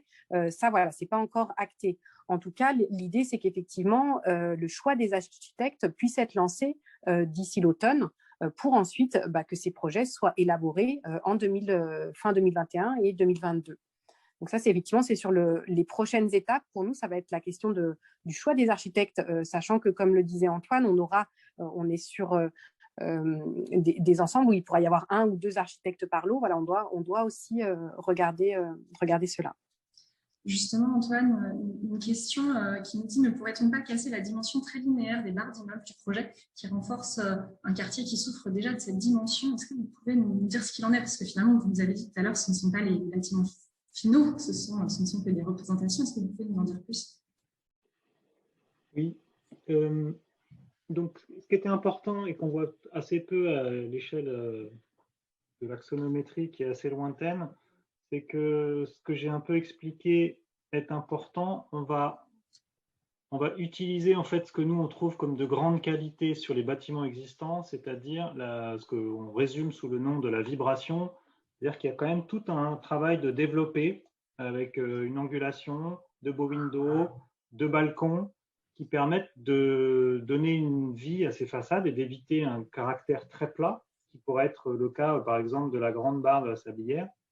Donc le but, c'est bien d'échapper à ça. Déjà, on n'est pas du tout dans ces altimétries-là. Hein. La Sablière, c'est 16 étages de mémoire. Donc nous, on va plutôt être à 8 étages pour les immeubles en U. Et on monte ponctuellement à 10 étages pour les éléments un peu signal, ceux qui sont aux articulations du parc. Donc il va y avoir cette irrégularité-là et cette vibration qui va être donnée par un grand travail de beau window qui permet aussi côté parc d'échapper quand on est dans son logement à une mono-orientation nord. C'est-à-dire que dès qu'on commence à être avec une proue et une sorte de système en balcon beau window, eh ben on a des échappées visuelles vers l'est, vers l'ouest, et donc ça va se voir depuis l'espace public. Et ce que je disais aussi, c'est qu'en toiture, on voudrait que ces bâtiments aient une fin, soit pas juste on s'est arrêté à cet étage-là, on va vraiment travailler un attique, comme on appelle ça.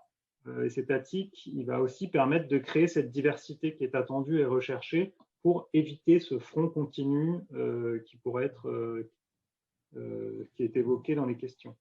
Donc, on va avoir 2 dispositifs. Le premier, c'est une gamme, et dans les fiches de l'eau et dans le travail avec les architectes, on va chercher ça, cette variabilité dans la matérialité et dans la vibration et les ondulations des façades, et également en partie haute par la signification d'un double attique et des toitures qui ne seront pas forcément filantes et horizontales. Merci pour ces réponses. Alors, on a M. Garcia-Badin qui lève la main depuis un moment. Bonsoir, M. Garcia-Badin. Oui, bonsoir. Je vais juste rebondir sur ce que vient d'être dit, etc. Moi, j'adhère quand même vraiment sur la dimension, cette dimension quand même très barre d'immeuble. Et j'entends les questions sur les toitures, etc. Mais on voit quand même une façade d'immeuble le long d'un parc dans une zone qui est déjà très, très dense et avec des immeubles qui donnent cette impression très dense et très haute.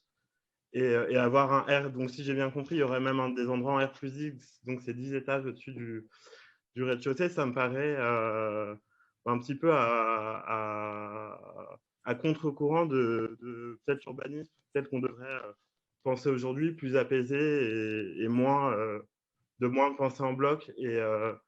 Et moi, voilà, j'ai longtemps vécu dans une barre d'immeubles et je suis toujours assez étonné de voir qu'on est encore à reconstruire des barres d'immeubles. Et la deuxième grosse alerte que j'ai déjà mis dans le chat et que je redis, enfin non, c'est plutôt une question de savoir est-ce qu'il n'y a pas possibilité sur la rue qui est prévue en zone de rencontre face au parc, de faire en fait comme c'est fait dans plein de rues commerçantes ou des rues qui ont des commerces et qui ont été transformées en rues aux écoles. Je pense à la rue Ferdinand Flocon par exemple. En fait, d'avoir des accès qui sont en fait possibles pour les espaces qui ont besoin d'être livrés, par exemple à certains horaires et tout, mais une fermeture à la circulation. Moi, je connais peu de projets tels que celui-là où on crée de la circulation automobile. Plutôt, en général, on fait plutôt l'inverse. Et petite question aussi, j'ai pas très bien compris dans la présentation, j'ai cru comprendre que du coup la circulation vélo, j'ai pas compris si elle avait lieu sur le trottoir, ce qui pourrait poser problème avec l'espace piéton parce qu'on sait qu'aux abords d'un parc, c'est très compliqué la cohabitation vélo-piéton, ou est-ce qu'elle est plutôt sur la partie en cohabitation avec la voiture, voilà. Et avec sûrement des risques de stationnement, etc., puisqu'on est quand même face à des barres d'immeubles où il y a 500 familles. Donc voilà, j'alerte juste sur ces deux points, la dimension très dense et très barre d'immeubles, et puis la dimension, cette rue qui pour moi ne devrait pas être ouverte à la circulation automobile. Merci. Monsieur le maire, est-ce que vous souhaitiez répondre à ces interrogations et on en a eu aussi beaucoup sur le chat justement sur la densité, en tout cas l'effet de densité lié justement à plusieurs projets urbains qui vont arriver dans le quartier. Absolument. Peut-être juste un mot, moi je vois le débat qui s'engage sur le statut de cette voie, donc sous le contrôle bien sûr de Paris Métropole Aménagement et des aménageurs. Je pense que ça fait partie des sujets qu'on peut réfléchir. Moi je suis assez sensible à cette idée qu'on puisse aussi ouvrir des voies certaines périodes, pas tout le temps. Il faut qu'il y ait un accès possible, ça c'est très clair. Après, comment la voie vie, le week-end, la semaine, le matin, le soir, c'est peut-être des choses un peu nouvelles qu'on peut imaginer. J'ai vu en même temps, donc j'en profite, une dernière question, enfin une question supplémentaire sur le chat concernant le réaménagement de Cap 18. Alors il y a différentes choses. Ce qui est acté, c'est la partie qui est quasiment déjà maintenant en travaux, qui est liée au Charles de Gaulle Express. Et ensuite, tout le reste et donc la partie agrandissement du parc en dernière phase, j'ai envie de dire, est actée. Après, rien n'est acté, tout doit être imaginé, discuté. L'enjeu pour nous, c'est de faire en sorte qu'on puisse continuer à produire à Paris, parce que Cap 18 est un des derniers endroits intramuros où on produit. Et je pense que ça a beaucoup de sens dans la façon dont on voit la ville aujourd'hui, le mélange des fonctions, de se dire qu'on peut continuer à produire. Il y a notamment des imprimeurs, par exemple. Enfin, il y a un espace où on produit du gel hydroalcoolique, il y a un espace où on répare les téléphones. Donc, il y a de la vraie production, presque pas industrielle, mais matérielle. Et donc, peut-être qu'on peut commencer à imaginer, voire à rêver comment on peut réaménager ça. En tout cas, moi, j'ai commencé à discuter de façon complètement annexe avec le bailleur pour voir ce qu'on pourrait faire. Puis, il y a la question plus large des aménagements dans toute la zone. Moi, je pense, d'ailleurs, en général, qu'en urbanisme, il faut éviter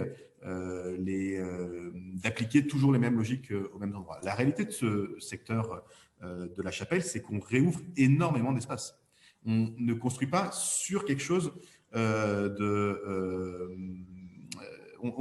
on ne construit pas sur un espace qui n'agrandit pas. On redonne énormément d'espace, ou plutôt la SNCF rend énormément d'espace à la ville. Et dans ces espaces supplémentaires qu'on redonne à la ville, on essaye de faire en sorte de créer un quartier qui soit plus agréable pour les habitants et qui réponde aux différents besoins.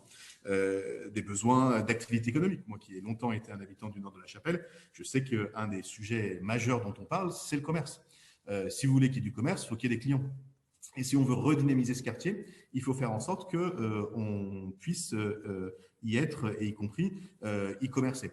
Des questions très importantes, on en parle souvent de mixité, et notamment de mixité dans les écoles. Et là, c'est pareil, si on veut de la mixité, il faut bien qu'il y ait des gens, pas massivement plus, mais il faut qu'il y ait des êtres humains. On veut de l'activité économique, parce qu'on considère qu'il ne faut pas continuer en permanence avec ces mouvements pendulaires qui fait qu'on habite dans nos quartiers et qu'on va travailler loin.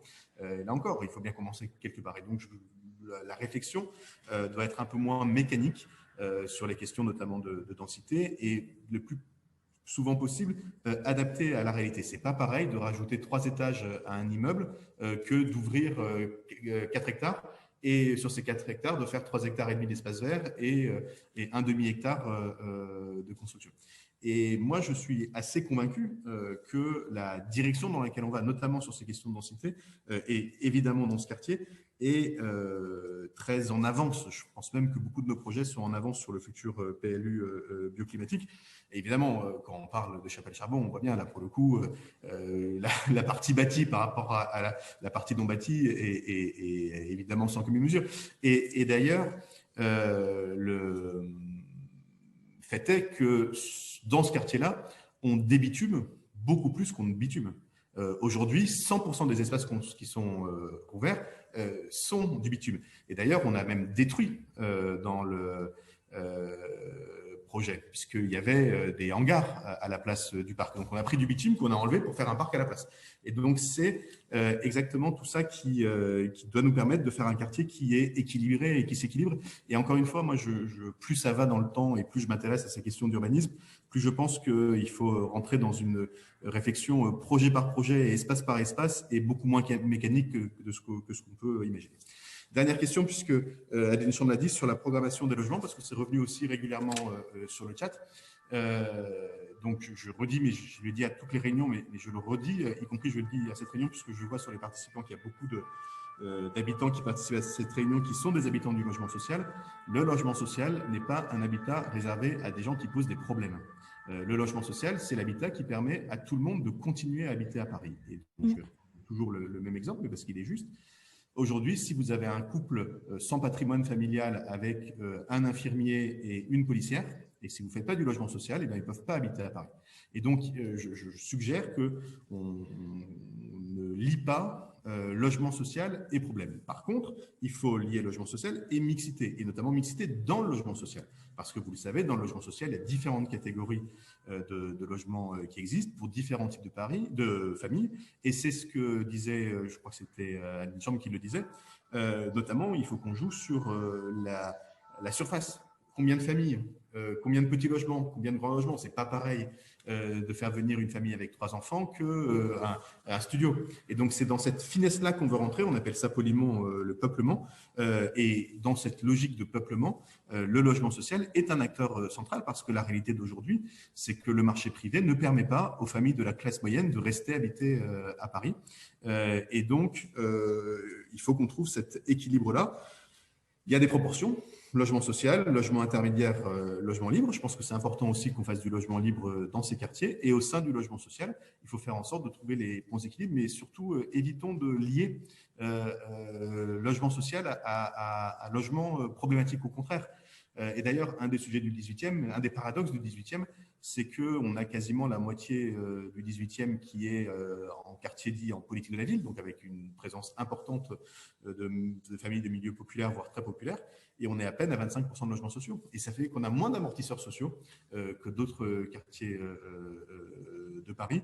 Et donc, c'est ça qu'il faut qu'on arrive à faire, c'est ça qu'il faut qu'on travaille, et notamment dans la finesse, tout ça va être discuté bien sûr, mais dans la finesse, de assez peu de logements finalement, parce qu'on n'est pas sur des surfaces majeures, mais dans la finesse, c'est notamment de la configuration des logements, qui par ailleurs doit être très qualitatif, et notamment sur le plan architectural, pour faire en sorte d'attirer, et d'attirer notamment des familles de la classe moyenne, et puis dans le logement libre, d'attirer des familles forcément un peu plus riches, vu, j'imagine, les prix de sortie.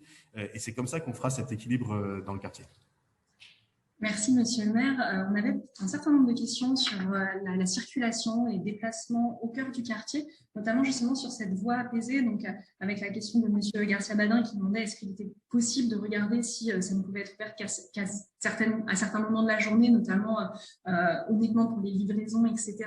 Je vais adresser on va dire un lot de questions sur ces sujets de déplacement. On avait aussi la question du développement des transports en commun au cœur du quartier, au cœur de ce nouveau quartier transformé. Est-ce que Adeline ou Franck, vous souhaitiez peut-être apporter des éléments de réponse sur, et également, la circulation vélo. J'ai vu qu'il y a eu, donc Monsieur Garcia-Balin nous avait posé la question, mais également la question a été posée sur le chat. Est-ce que vous pouvez nous éclairer sur la circulation vélo et l'ensemble de ces éléments liés au déplacement au cœur du quartier?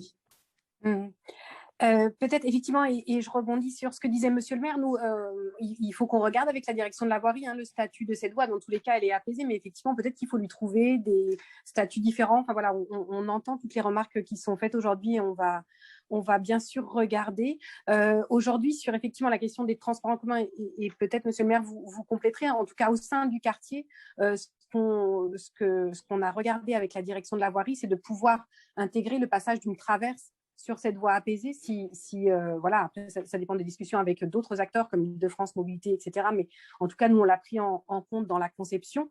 Et donc, voilà, comme je le disais, sur le statut, on entend les remarques qui sont faites aujourd'hui. On va travailler dessus avec la direction de la voirie pour vérifier si effectivement c'est le bon statut, sachant que, après, dans tous les cas, les impasses sont bien maintenues piétonnes et qu'on était sur quelque chose qui était vraiment en lien avec les mobilités douces, mais peut-être qu'il faut lui trouver un statut autre. Peut-être Franck, sur la question des vélos?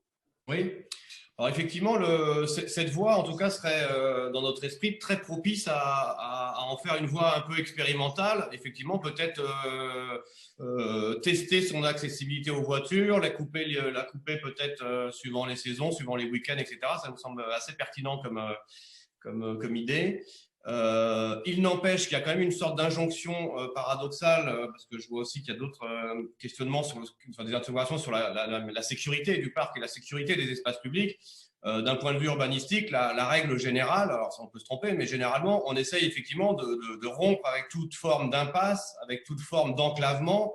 Et donc le fait de passer une voirie, quand bien même elle serait peut-être peu utilisée, si jamais on la réservait aux riverains ou éventuellement on la piétonnisait le week-end, ça serait super.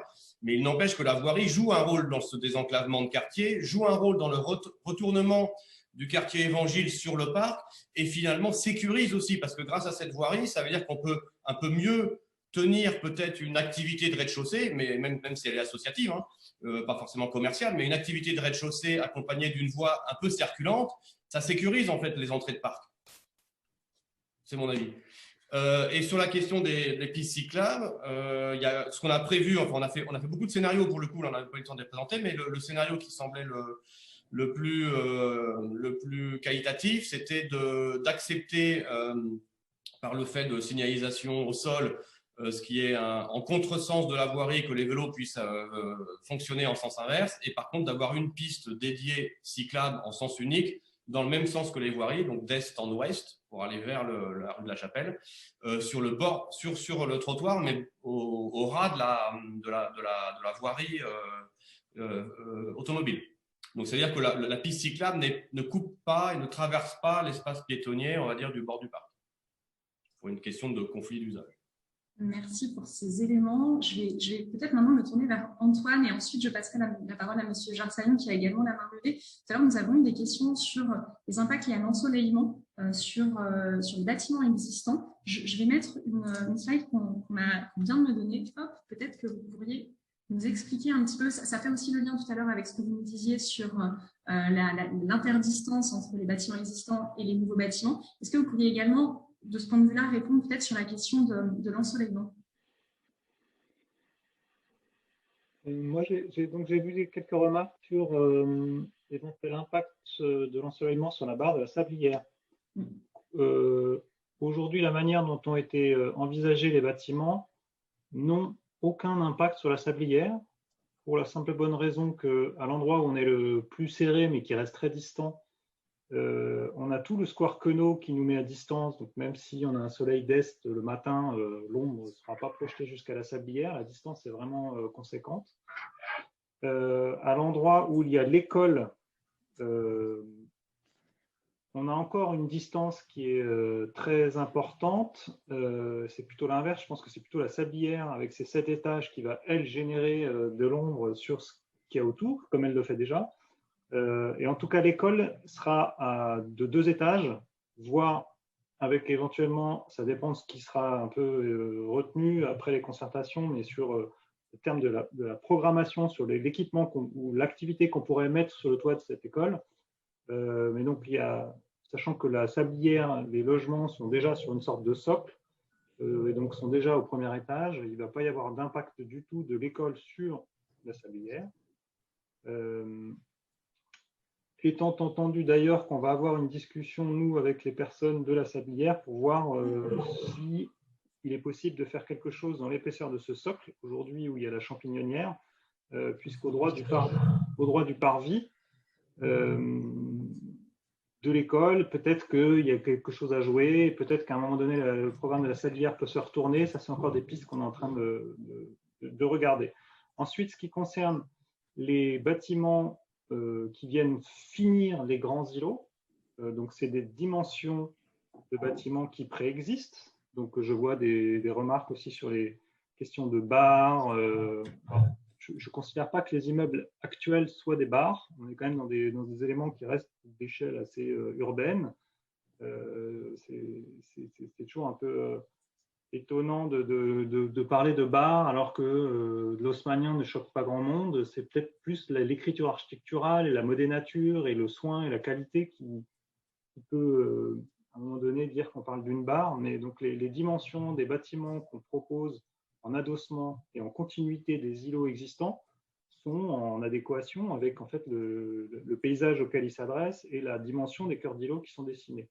Ces cœurs d'îlots avec leur dimension, donc la largeur de ces cœurs d'îlots qui fait au plus serré 15 mètres, c'est, je sais pas, 3 fois la dimension d'une cour haussmannienne un peu classique. Donc, moi, je n'ai pas d'inquiétude particulière, sachant qu'en plus, on s'implante au nord, on va voler l'ombre, on va projeter de l'ombre chez personne. On va sincèrement ne pas dégrader les conditions d'ensoleillement des appartements.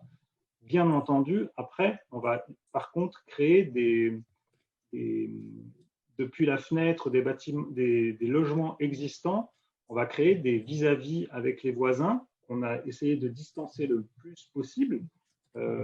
Qui aujourd'hui n'existent pas vu qu'ils sont ouverts sur le terrain vague ou le parc en fonction de là où ils s'implantent. Donc oui, on va créer du voisinage, mais en même temps on est en ville, donc c'est assez classique.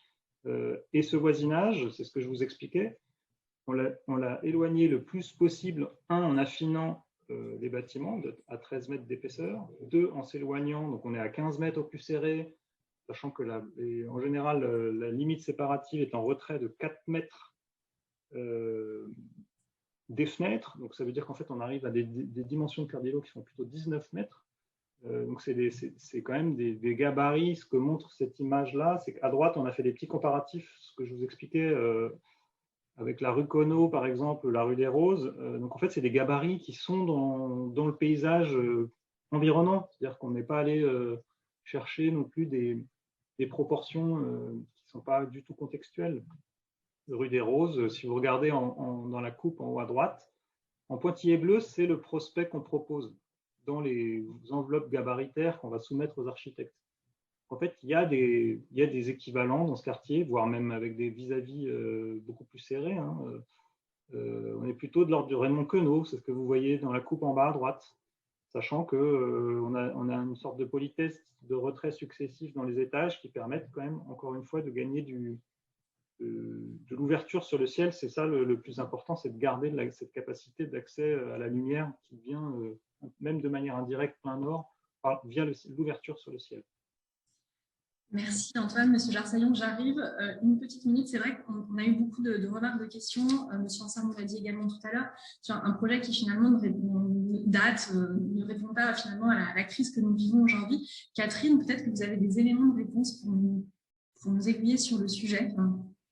Peut-être avant d'en venir là, un mot, parce que je vois sur le chat, et je parlais de ne pas appliquer à l'urbanisme une pensée mécanique. Peut-être qu'on peut au moins se mettre d'accord sur les termes. Si on considère qu'une barre, c'est l'immeuble Raymond Queneau, le grand, qui est à l'ouest de la zone, le bon sens consiste à considérer que les immeubles qui sont projetés sur le parc ne sont pas des barres. Voilà. Donc après, il y aura sûrement des enjeux architecturaux et notamment effectivement de ne pas avoir des choses trop brutales, mais où on considère que n'importe quel immeuble est une barre, ou c'est l'inverse. Enfin, quand on voit la barre, ce que les habitants appellent la barre Raymond Queneau, et quand on voit ce qui est projeté, et encore une fois, ce ne sont pas des images d'architectes, ce sont des gabarits maximum. Donc voilà, donc je suggère qu'on cesse avec ce terme de barre, pas parce que ça m'est désagréable, mais parce que ça ne reprend pas la réalité de ce qui est prévu, et ça nuit à la qualité du débat. Merci, monsieur le maire. Catherine, je vous laisse également répondre sur ce sujet. Oui, merci, parce qu'on parle de hauteur, mais on va aussi parler un petit peu de l'épaisseur des bâtiments et de la qualité qu'ils permettent d'apporter au logement et au confort des habitations, et aussi à répondre aux questions que nous a posées à tous ce confinement. Une des qualités des projets, c'est ces logements qui seront traversants. On a parlé de lumière, on a parlé d'aération.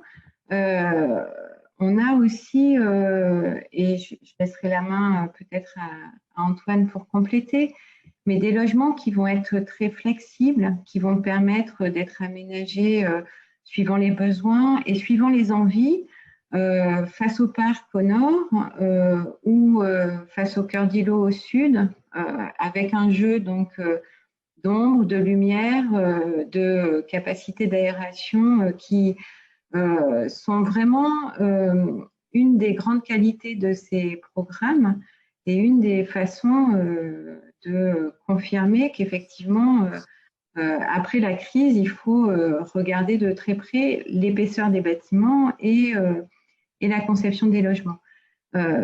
Cette conception traversante, elle permet de générer aussi beaucoup de circulation verticale, donc de dynamiser les façades, de justement ne pas du tout générer cet effet de barre, mais d'avoir beaucoup de respiration. Là, je parle à la place de l'architecte, je vais laisser Antoine rappeler tout ça. Mais c'est vrai que voilà, le projet, c'est vraiment un projet qui projette toutes les questions que nous a posées la crise, et pas que sur les matériaux. C'est vrai qu'on a insisté sur le bois et les matériaux biosourcés, mais voilà, la crise, elle nous a ramenés dans nos logements et elle nous a obligés à nous poser énormément de questions sur la façon dont on utilisait son logement, ses espaces communs et les espaces publics du quartier. On a beaucoup parlé des espaces publics. Je vais laisser Antoine parler de ce qui se passe dans les logements, parce que je pense que c'est important. Un complément rapide, Antoine, pour qu'on puisse ensuite prendre les questions qui nous restent. Alors, super rapide. Je redis que nous ne sommes pas les architectes de ces bâtiments. Nous sommes les concepteurs des volumétries et des sortes d'éléments guides qui vont leur permettre de les concevoir. Dans ces éléments guides, on a la volonté d'avoir des façades ouvertes, donc avec des baies généreuses. Puisqu'on est plein nord sur le parc, on peut s'ouvrir sans crainte d'avoir des surchauffes en été dans les appartements, par exemple. C'est ce que montre ce visuel avec les deux personnes qui sont assises dans une baie qui nous projette vers l'extérieur. Ce que j'ai expliqué aussi tout à l'heure, c'est que vous voyez dans les petits plans à droite, vous avez des rectangles blancs au cœur de chaque appartement. Ces rectangles, c'est ce que j'expliquais, les salles de bain et les cuisines, qui sont les verticalités qui sont compliquées à déplacer dans un logement. Vous voyez que les logements qui sont en bleu foncé, c'est exactement les mêmes. Ce sont des 3 pièces. Ces 3 pièces, ils peuvent être dessinés soit le séjour au sud, qui regarde donc les pignons existants, soit le séjour au nord, qui peut profiter du beau window et qui donc s'ouvre assez généreusement sur le parc, ou inversement avec les chambres. Donc ça c'est typiquement un des éléments clés qu'on va demander de travailler aux architectes. Ce que vous voyez aussi apparaître, c'est la trame centrale blanche avec le noyau de circulation qui va être multiplié. Pour avoir des logements traversants, on est obligé de multiplier les cages. Et ces circulations, elles vont aussi permettre d'animer ce qui se passe en façade, puisque vous voyez que le palier, il est éclairé naturellement. On va voir les gens qui rentrent chez eux avec les ascenseurs qui montent et qui descendent. Ça participe de la qualité et de supprimer cette crainte que j'entends, mais sur l'effet barre. Vous voyez aussi apparaître les éléments de beau window. Ici, c'est très schématique. On voit des belles courbes. Sur l'axonométrie à gauche, vous voyez, on a essayé d'autres choses. On a essayé des facettes, on a essayé des des beaux windows qui peuvent être triangulaires. Enfin voilà, ça c'est chaque architecte qui va amener sa diversité, qui va permettre, vu qu'un immeuble ne va pas forcément être dessiné par le même architecte, il va y avoir cette diversité qui est attendue et qui est recherchée. Et la dernière question que j'ai vu passer, c'est que donc ces logements sud, effectivement, ils vont regarder les pignons et il va y avoir tout un travail qui va être fait avec les bailleurs pour qualifier ces pignons. Est-ce qu'on va les réenduire? Est-ce qu'on va y accrocher de la végétation grimpante? Est-ce qu'on va en profiter pour mettre ce qui s'est fait dans d'autres opérations, des récupérations verticales d'eau de pluie qui permet comme ça d'irriguer de manière assez naturelle les cœurs d'îlots et donc arroser les plantes. Il y a tout un processus qui est en train d'être mis en place. On est aussi, nous, je pense, ouverts à toutes bonnes idées et inventions qui pourraient permettre de qualifier ces pignons. Merci, merci Antoine et Catherine. Alors, Monsieur Jarsaillon, merci d'avoir patienté. On va vous laisser la parole. Donc, on va prendre cette dernière prise de parole orale. Ensuite, on répondra à quelques questions complémentaires qui n'ont pas encore eu de réponse sur le chat pour enfin conclure cette réunion, puisqu'il y a déjà des personnes qui ont commencé à nous quitter. Donc, on souhaiterait quand même répondre à la majorité des questions. Monsieur Jarsaillon, bonsoir. Bonsoir. J'avais deux questions concernant la ZAC et plus largement ses alentours et ses proximités. Une question concernant la rénovation et la requalification, le ravalement des façades des différents édifices et bâtiments qui bordent la ZAC, et savoir si du coup, notamment la municipalité souhaitait profiter du plan de relance et des 500 millions qui sont notamment consacrés à la rénovation des logements, notamment sociaux. Et puis, je souhaitais aussi souligner que dans cette continuité, il me semble que le ravalement est obligatoire à Paris tous les 10 ans, depuis un arrêté du 27 octobre 2000. Et je me dis que ce serait bien d'accompagner ce nouveau quartier Chapelle-Charbon d'un environnement immédiat aussi également rénové et ravalé. Et puis, plus largement, en termes d'urbanisme, il me semble qu'il y a l'agence Baze dans cet échange. Il me semble que cette agence a produit déjà un schéma stratégique Paris Nord-Est élargi avec une mission sur les sites mutables qui décrit notamment plusieurs continuités végétales entre les différents lieux et cœurs de vie du quartier, du sud au nord. Et du coup, je souhaitais savoir s'il y avait déjà un plan d'aménagement des alentours de la ZAC qui était prévu pour bien finalement faciliter l'insertion de ce nouveau quartier, de ce nouveau cœur de vie en interaction avec son environnement immédiat et notamment le jardin Rachmaninoff. Alors, je vous remercie. Merci Monsieur Jarsaillon. Sur les questions sur les ravalements de façade, je vous propose de laisser Monsieur le maire répondre tout à l'heure dans son mot de conclusion qui englobera aussi, je pense, un tas d'autres réponses. Du coup, je vais me tourner sur ce schéma stratégique sur les sites mutables. Donc, Franck, est-ce que vous avez des éléments de réponse? Pas du tout, peut-être que c'est une erreur ou... Pas graphiquement, non, on n'a pas rapatrié. Effectivement, on a eu la chance de travailler sur voilà, toute l'étude Paris Nord-Est au préalable avec l'urbaniste François Leclerc, qui a défini, on va dire, pas mal de prérogatives et d'ambitions pour l'ensemble du quartier et dans tout, on va dire, le delta ferroviaire que représentent Gare du Nord et Gare de l'Est. Et on avait imaginé effectivement retisser, on va dire, un maillage d'espace public qui s'accompagnait, on va dire, d'une trame verte urbaine un peu plus solide, on va dire, et un peu ambitieuse. Donc, effectivement, le parc Chapelle-Charbon est une pièce centrale de cet objectif-là. Et ensuite, nous, à notre petite échelle ici, sur la ZAC Chapelle-Charbon, effectivement, c'est tout le travail d'ouverture des impasses accompagné d'une revégétalisation de ces impasses. Souhaite à notre échelle effectivement recréer une connectique, une trame verte et des continuités végétales au sein du quartier, notamment avec le square Rachmaninoff, en élargissant le square Conneau pour que lui aussi puisse faire, on va dire, une mise en réseau, une mise en lien du parc ou du parvis de l'école et les rues connexes, etc. Donc, on l'a pas exprimé là graphiquement ce soir, mais effectivement, on a des schémas qui étaient liés au plan guide qu'on a développé sur la ZAC Chapelle-Charbon, qui ont identifié, on va dire, cette ambition de mieux connecter les espaces verts entre eux. Merci Franck. Alors, je vais prendre deux dernières questions avant qu'on puisse conclure cette réunion. Une première question, Madame Merlier. Tout à l'heure, vous nous avez donné un petit peu à voir les prochaines étapes sur l'aménagement du parc Chapelle-Charbon. On a une question sur est-ce qu'on sait déjà, et si oui, quels seront les aménagements de cette deuxième tranche et de cette deuxième phase du parc Chapelle-Charbon? Est-ce que vous êtes toujours avec nous, Madame Merlier? Oui, je suis toujours. Vous m'entendez? Oui, on vous entend. Oui. Donc, je dirais oui et non. Oui, on a une vision parce qu'en 2017 ou 2017, je crois, des études préalables avaient été faites par l'équipe de maîtrise d'œuvre sur l'ensemble des 3 phases du parc pour avoir une vision à long terme des aménagements.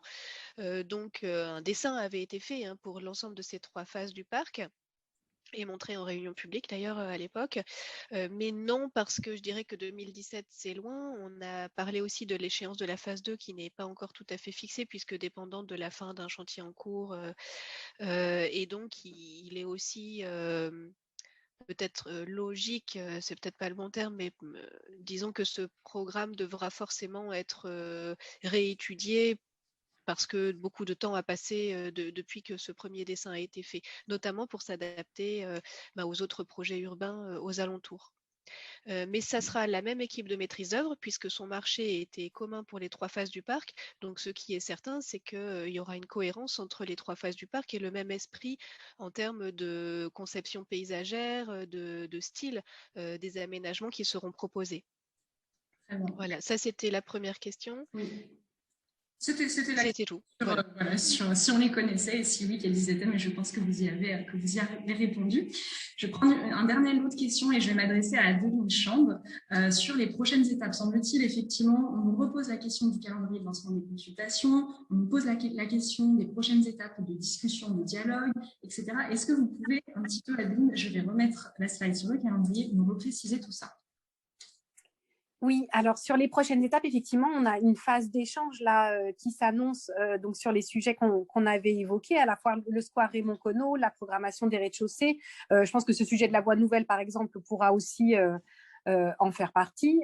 Et donc tout ça, ça doit avoir lieu à partir de avant l'été. En tout cas, on va commencer avant l'été, puis on va continuer jusqu'à l'automne et jusqu'à la fin de l'année. Donc ça, pour nous, ça va être des étapes importantes d'ateliers. Alors en fait, on était aussi en train de caler, la crise sanitaire fait qu'à chaque fois, on prévoit des dispositifs qu'on remet à plat, etc. Donc là, on va les lancer. Soit on pourra les faire en présentiel et on préférera, soit on les fera en visio si les conditions ne le permettent pas. Mais en tout cas, avant l'été, on va avoir ces étapes d'échange à la fois sur le square, sur les différents sujets, sur l'îlot scolaire aussi, sur lequel on pourra échanger. Et ensuite, donc, il y aura aussi la question des projets architecturaux. Et donc ça arrivera plutôt à partir de la fin de l'année, où on est en train de caler la méthodologie dont on doit discuter aussi avec les élus sur la manière dont on associera les habitants au choix des projets architecturaux. On l'a fait de manière très importante sur Saint-Vincent-de-Paul. Donc, je crois qu'on a plein d'exemples et plein de retours d'expérience. Donc, on compte bien capitaliser pour le faire maintenant sur Chapelle-Charbon. Merci Adeline. Du coup, monsieur le maire, je vais vous laisser le mot de conclusion. Je vais en profiter pour vous demander peut-être de répondre sur quelques sujets qui n'ont pas encore eu de réponse. Donc, on a eu cette question sur les ravalements de façade. On a également une question sur l'amélioration de la propreté et de l'état général des rues dans le quartier, mais également qu'est-il prévu de faire pour les risques de mauvaise fréquentation, notamment de ces nouveaux espaces publics. Et puis, je vous laisse aussi effectivement conclure sur l'ensemble des questions que vous auriez vues et qui m'auraient échappé et qui n'ont pas eu de réponse. Merci beaucoup. Alors, j'essaie de répondre rapidement à ces questions. D'abord, sur le travail qu'on fait sur l'actuel, l'existant. Et notamment dans le cadre du plan de relance qui était évoqué, on travaille bien sûr avec les bailleurs. Je crois que les 3 bailleurs, c'est Paris Habitat, la RVP et 3F qui ont les immeubles actuels pour voir avec eux ce qu'ils prévoient. Après, c'est des immeubles qui en soi ne sont pas en mauvais état, mais on travaille bien sûr là-dessus. Et puis, on va surtout travailler parce qu'en réalité, on est aussi dans un quartier qui est composé de très nombreuses copropriétés. Et donc, on travaille avec l'Agence parisienne du climat. Et on va essayer, sous une forme ou sous une autre, d'assurer que l'ensemble des copropriétés sont au courant des différentes possibilités qu'il y a de faire ravaler son immeuble, mais aussi de faire des travaux beaucoup plus importants de rénovation thermique. Et donc, on est en train d'essayer d'imaginer un dispositif avec l'Agence parisienne du climat, qui est un acteur municipal, mais qui est vraiment extrêmement spécialisé dans ces questions, parce que bien sûr que la question du logement et du logement social est essentielle, mais en réalité, on est dans un quartier où il y a aussi beaucoup de copropriétés, et pas toujours des copropriétés très riches. Voilà, tout le monde voit de façon un peu exceptionnelle les immenses travaux de la Tour Boucry, mais tout autour, il y a beaucoup de petits immeubles qui pourraient bénéficier de travaux aussi. Et donc ça, c'est un travail qu'on va faire dans les mois et les années qui viennent. Il y avait la question aussi de la réflexion sur les trams et comment tout ça s'insère. Alors c'est vrai que c'est toujours le problème de ces réunions où on présente forcément les projets les uns après les autres. Mais pour celles et ceux qui étaient présents à la réunion qu'on a faite sur la porte de la Chapelle, bien sûr, qui est d'ailleurs un des plus importants projets de renouvellement de voirie, enfin d'urbanisme de cette mandature, bien sûr qu'on travaille aussi sur les trams le long des voies ferrées, et puis les trams à l'intérieur des quartiers. Et là encore, on aura l'occasion de revenir devant les habitants sur ces questions-là, tram vert, tram noir, tram bleu, et puis comment on relie tous ces quartiers qui existent et ces nouveaux quartiers qui vont apparaître. Je pense à Ordonnard-Poissonnier, un jour sur les terrains du Bois, donc là on est encore très loin, Gare des Mines-Fillettes, comment on intègre les nouveaux équipements que seront l'Arena et l'université. Bref, on est effectivement sur un territoire qui bouge beaucoup. Et nous, on essaye de rassembler toute cette réflexion. Et c'est vrai que c'est toujours compliqué dans chacune des réunions. On aurait envie d'évoquer tous les projets parce que finalement, ils se tiennent un peu les uns avec les autres. Mais j'invite celles et ceux que ça intéresse à aller regarder, notamment les comptes rendus des autres réunions. Il y avait la question alors certains ont dit mauvaise fréquentation ou les risques en matière de sécurité ou de propreté. C'est évidemment un sujet central. Et d'ailleurs, c'est aussi pour ça que je pense qu'il est essentiel qu'on réfléchisse à l'intégration du parc dans son secteur. Et notamment, je pense que le fait qu'il y ait des fenêtres qui donnent sur le parc, que l'école donne sur le parc, est un élément important qui contribuera à la sécurité du parc. On sait que les endroits les plus risqués sont les endroits vides, les cul-de-sac, les lieux où il n'y a pas de passage. Et donc, le fait de créer non seulement à l'intérieur du parc pour ses usagers, mais y compris en fin d'après-midi, y compris le soir, grâce aux rez-de-chaussée qui vont être créés du flux et du flux de personnes, c'est non pas une garantie, il n'y a jamais de garantie, mais enfin, c'est un élément de sécurisation qui, je pense, est extrêmement important. Aujourd'hui, le parc vit plutôt très bien par rapport à ce que certains ont cru, avec un engagement très fort d'ailleurs de la mairie d'arrondissement et de la ville de Paris. Je pense que quand il y aura aussi des commerces ou de l'activité associative, d'ailleurs j'en sais rien, quand il y aura du flux dans cette nouvelle rue, on aura un élément de sécurisation supplémentaire. Mais après, c'est vrai, de fait, le quartier évolue et change, et on travaille avec la commissaire du 18e arrondissement à réadapter aussi les moyens, non seulement les moyens de la future police municipale parisienne, mais aussi les moyens du commissariat d'arrondissement.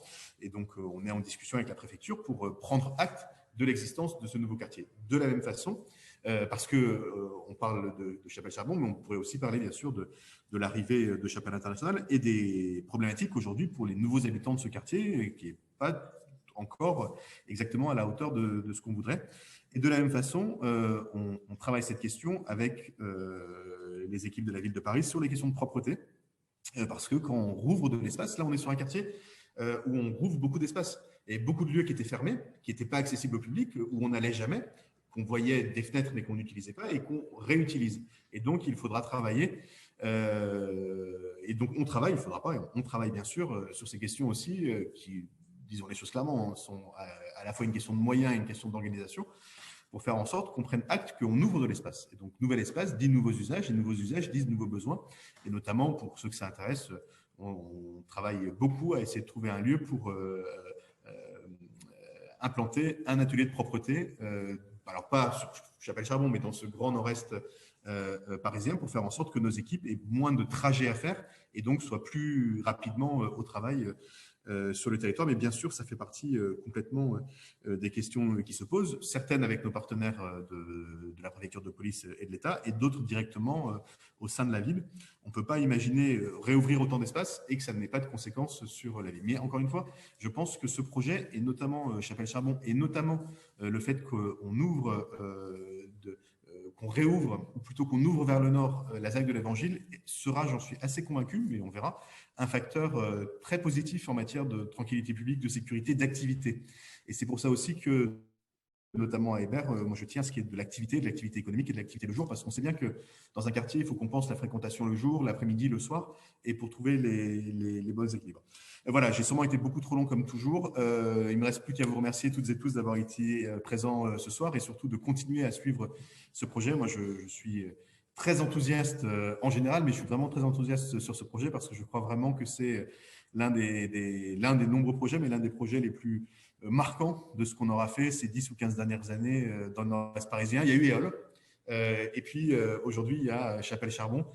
On est vraiment sur un territoire qui a longtemps été un territoire qui a été mis au service du reste de Paris.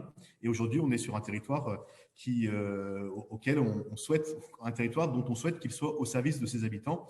On a été un territoire de passage, un territoire où on a mis beaucoup d'équipements, beaucoup d'espaces de transit, de transport, les gazomètres, tout ça. Et depuis une quinzaine d'années, on recommence à penser ce territoire en ayant d'abord en tête ceux qui y habitent. Et moi, ça m'enthousiasme absolument et je suis vraiment très heureux de pouvoir, à ma place et avec vous toutes et vous tous, y contribuer. Merci, monsieur le maire, pour votre enthousiasme que tout le monde partagera avec vous, j'en suis sûre. Merci à tous pour vos contributions, la qualité de votre écoute. Merci à tous les intervenants pour la qualité de leur présentation également. On a pu échanger pendant 2 heures, donc c'était très intéressant. Je vous ai remis à l'écran, donc comme on poursuit le dialogue, bien évidemment, ce dispositif dont on vous a parlé. On va mettre en place donc, ces ateliers prochainement. Vous serez tenus informés, bien évidemment. Et ce questionnaire, certains d'entre vous nous ont d'ailleurs demandé comment il pouvait y avoir accès. On vous a mis dans le chat le lien, donc n'hésitez pas à vous y rendre. Et on espère pouvoir vous retrouver très prochainement dans l'espace public à travers une carrière mobile, mais également lors des ateliers dont on vous communiquera les dates très prochainement. Merci à tous. Je vous souhaite une excellente soirée et à très bientôt.